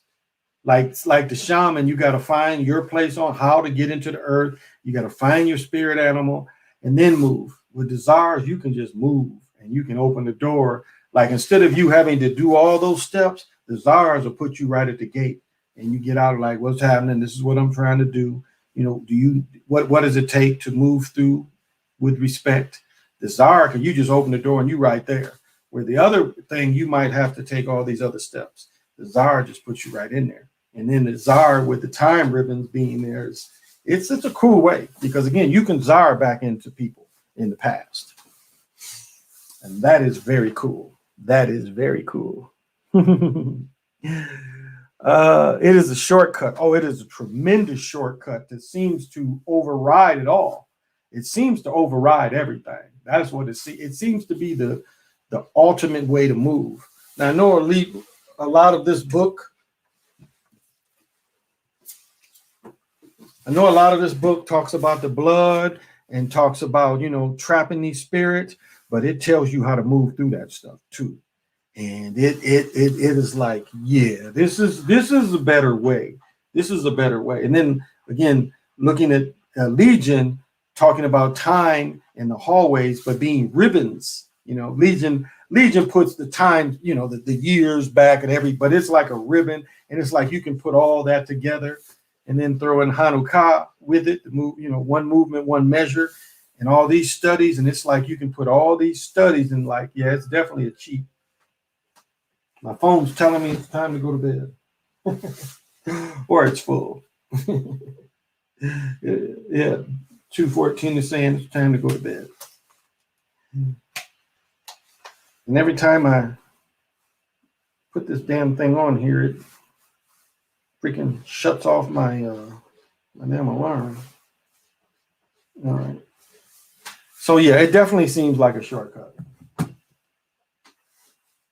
A much better way of moving. Because like I have a place where certain entities come in and it's like a room where they want to meet me. And it's like, okay, give you an example. So what I was doing is I would have to astro or ether, whichever one you understand. And I would have to meet them in that room. I would have to use that. I would have to leave my body and I would have to, approach them in the room when they're waiting for me. Yeah, through this czar stuff, it's like I get into the trance and then boom, like and this is interesting because they'll be expecting me to come the old way. Now I'm opening the door and like I can be behind them, I can be next to them. And they're like, oh, What do they say? Now, when she bit the apple, now they think like us. It's like, oh, okay, you can do it like this. I'm like, yeah. And I've had like, angels move through plasma blast, and it's like, since I recognize the plasma blast, and I'm like, okay, what is the angel? What does the angel want? And I'm like, okay, where's the angel? Where? And like sometimes they don't, they're like, okay, we're around, but we're not going to come where you can see me. So it's interesting. That's interesting. Angels kind of, because I had one angel one time come in, and I was like waiting for him, and then he came in, and I'm sitting there like this, like, okay, what's up with you? And he tried to come in with this big giant head, and I'm like, okay, took you so long, so you must not be very strong. What can I do for you? He's like pissed, because again, it's like the Wizard of Oz shit. I'm the Great Oz, and no, motherfucker, this shit is like, you got me bored. The first time you guys got me with that shit, but you don't get me with this shit after this. I'm waiting for you, and that's the thing where you can surprise them. You can surprise them. So that's what I like about it. It's like, oh, that's what your guys want to see you do. They want to see you, evolve. It's like, let me see, where is it? Like the Verja is one of my places, the Verja energy, the Verja fractals and everything. And I've got, where is it? Oh, here we go. And so these kind of fractals just always come to me. And so I know when I start seeing this, I'm in like a type of Verja zone, Verja. And one of my guides, it's like I got there without her. And she came through. So I was standing on the balcony, and she came through, with like a giant head of Queen Elizabeth. And she just looked at me and smiled. She was like, you made it without me. And she was, that's, they're proud of you, that you didn't really have to hold on their coattails. And so she just gave me this beautiful smile, like, you made it on your own. It's like, yeah, I'm sitting here checking it out, but this is home, So that's another part of it. It's like, comes a point where, your guides help you, and you might even could go beyond where your guides go. That's my point. And it's not that you don't need them, but it's like they're there for a certain path, and hopefully you can go further than where they've showed you. And that's a good feeling for them, because they get points like that as well. It's like looking at the Q. Q was trying to help these Star Trek motherfuckers, and so kind of a way to keep yourself moving through. Yeah, it's like that. ZAR. It is ZAR. This is the book, and it's a lot of blood and but the point is, at the end, when she talks about going into somebody in the past, when she was able to possess the writer of this book and go in the past and possess her in the past and see how she lived. And that is the point of this book, is to use that energy. You ain't got to cut blood, none of that. The point of this book is that shit exists for all of us to move through. That's the point. And a lot of people ain't going to get that. I don't even think when Bomber suggested this book, he didn't suggest it as a type of movement for us. And as I was saying, I was in a mode one night sitting somewhere on the side of a mountain, and out of nowhere, one of the sisters just opens the door, and I'm like, oh, yeah. And she handed, because I've said this before, I call these people a type of candy people. I don't know any other way. It's like, it's just their whole realm is just, I call it the candy land. I really do that. I can't explain it any other way. But they tried to give me a billboard, and I saw it. I was doing a mission, and I saw it, and I knew it was for me. And I guess I didn't absorb it enough. And so I was sitting on the side of this mountain, and Zara just opens this out of nowhere. And it's like, if you can use it, so can I. So, and she handed it to me. It almost was like a phone, but she handed me, what the information was. It's like, okay, thank you. But it's like, that just like, and slowly started using it, slowly, trying to use it. And so there's no cheat. I guess there's no cheat in your spirituality. Like Moray was asking the questions, you can't base It's like this. Like you might have left your body and not even realized it. By just sitting there being quiet, you could easily leave your body, but you won't get that necessarily that wavy ghost feeling that people think it is. You might not get that, but you are out of your body and you just haven't realized it.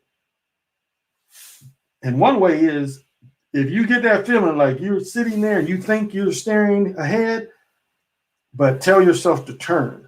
Say, turn around. Like if you're sitting there and you're so quiet and it feels just slightly different, and you think you're sitting there and you think you're just like sitting there facing this direction. And if you sat there and everything's been quiet, see if you can tell that to turn around. And if it turns around and you can look back at yourself sitting down, you've left your body. You've left your body. I mean, it can be that easy. So again, it's not the same for everyone. That's the point. It's not the same. So you could be doing it. It's like one divineness, she told me, you do believe in extraterrestrials. And I'm like, those are, and I live there, we've had a lot of deep, she's like, those are extraterrestrials, aren't they? And I'm like, oh, I hadn't thought about it like that. Again, my mind was like talking about people coming from these other planets. It's not necessarily that's what they are. It's more to it than that. So yeah, ZAR. I do that, but I get up. I do that, but I get up. Because like it's the same thing. You could be laying in your bed and you could just look down at yourself. Look down at yourself. It was like I was saying with this singing bowl. I was just smoked some. I hit my bong and just was playing with it, and I hit a tune and it just threw me out of my body like Doctor Strange. It just threw me straight back out of my body. And I remember looking at the back of my head. And I was like, dang, the boys are right. I do got hot dogs back there. I just kind of made myself laugh. And I helped my son come out of his body. I did a little sound work with him, and we both were out. And again, because he's so tall, he had a problem getting his feet out. But once he got out, he told a joke. I forget what he said, but he told a joke to me, telepathy. He hit me with a joke, and I just bust out laughing. And he got out of his trance, and he's like, what's funny? I'm like, do you know what the joke you just told? He was like, you heard that? I'm like, yeah, you just told me that stale joke, but the shit was funny. It was like that was the first thing when him leaving his body, and the first thing he thinks of is to tell a joke about me. And so, but only practice with people that you trust. Happened to me when I did a huge gong session. I was over the ocean. Happened real quick too. Oh yeah, it was like the first time I hit this thing. It was like boing, and it just pushed me right out. I was like, oh, I wasn't expecting that. But I mean, the thing is, I was vibrating so high already, and that's what you have to be aware of. Are you vibrating really high?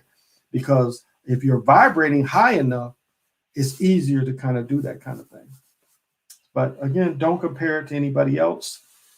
Compare it to you and where you go, because a lot of getting it is just to keeping the quietness. Just having the quietness, cutting off all the noise around. And then if you have attachments, literally kick them in the ass and kick them out of your consciousness. And if you have to go one at, finding like, okay, and this might be helpful. It's like this. If you sitting there and you hearing some stuff that don't come from you, you can go attack that. You can really go attack that and kick it up out of you. Like you can sage your area, and your area will help you cleanse that as well. But you can go one by one and say, okay, this ain't my thought. Get you the hell out of here. This ain't my thought. And this is what's interesting is they try to be quiet. If they see you can kick them out, they'll try to be quiet. And then what they'll do is they'll just whisper little things instead of the voice at one time being loud. Oh, you don't like that bitch. It'll be like, last time you saw her, it didn't go so well. But it's not your thought. They revealed itself. Kick that shit out of there. That ain't you. This ain't me. And you might have to, damn, it really got white. What I do. But it might take that, but know your thoughts. Make sure it's you. Make sure the monkey on the back is a real thing. Get rid of all the attachments. Damn, this shit ain't coming yellow. This And this is the same color,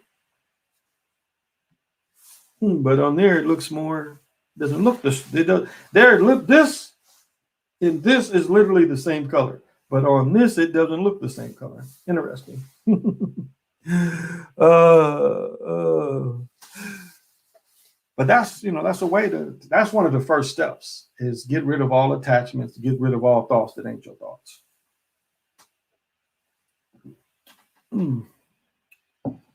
But that's what it might take. It might take that for you to get free of them.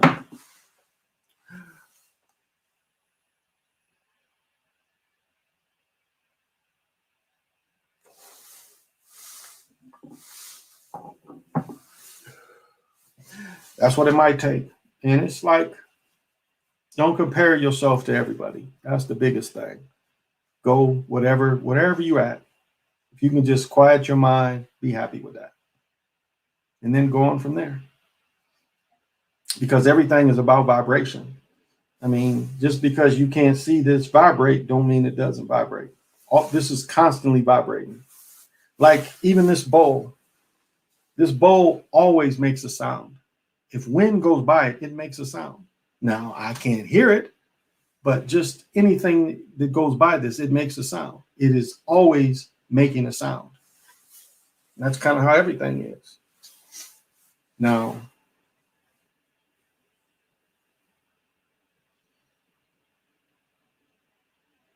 you can vibrate low. I guess that's important to say, is that's why people say raise your vibrations, because you can vibrate low. I want to give the whole story. There's times where you vibe in low. And that's where there's the saying, raise your vibrations. Because you are vibrating, but you might be vibrating very low. So you ain't able to manifest. I think Moray asked about manifesting. If you're vibrating low, it ain't the time to manifest. You want to manifest when you're vibrating high. So you have to take the steps to push yourself up. Because again, if you're not vibrating high, you're not going to manifest much. You're going to manifest the way you're vibrating if you're vibrating low. So no matter how you feel, you have to raise yourself up so you can vibrate high enough so you can manifest the proper way. I was going to say that sometimes you have to go low. Yeah. But recognize that. I mean, because for some people, recognize that you are vibrating lower. And like she said, sometimes you can tackle things by vibrating lower. Absolutely. Because if you want to manifest a certain thing and you don't need a super saiyan to manifest it, you can, you might be vibrating high enough to manifest it. That's the thing. So you have to look at what you want to go after. I'll tell you, I found these. I love these assets. Oh, this ain't the kind. I love this one. This little ones, I chew through them.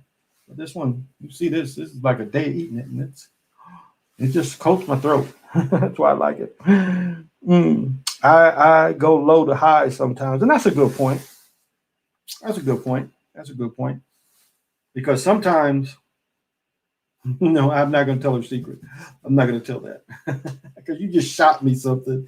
You shot me something. Okay, you're not playing fair. You just shot me that. Okay. You just gave me that. All right. That's cool. You just shot me while you had to go low. Interesting. There's a delay, but you shot me that. Okay, I feel you. That's okay. It's all right.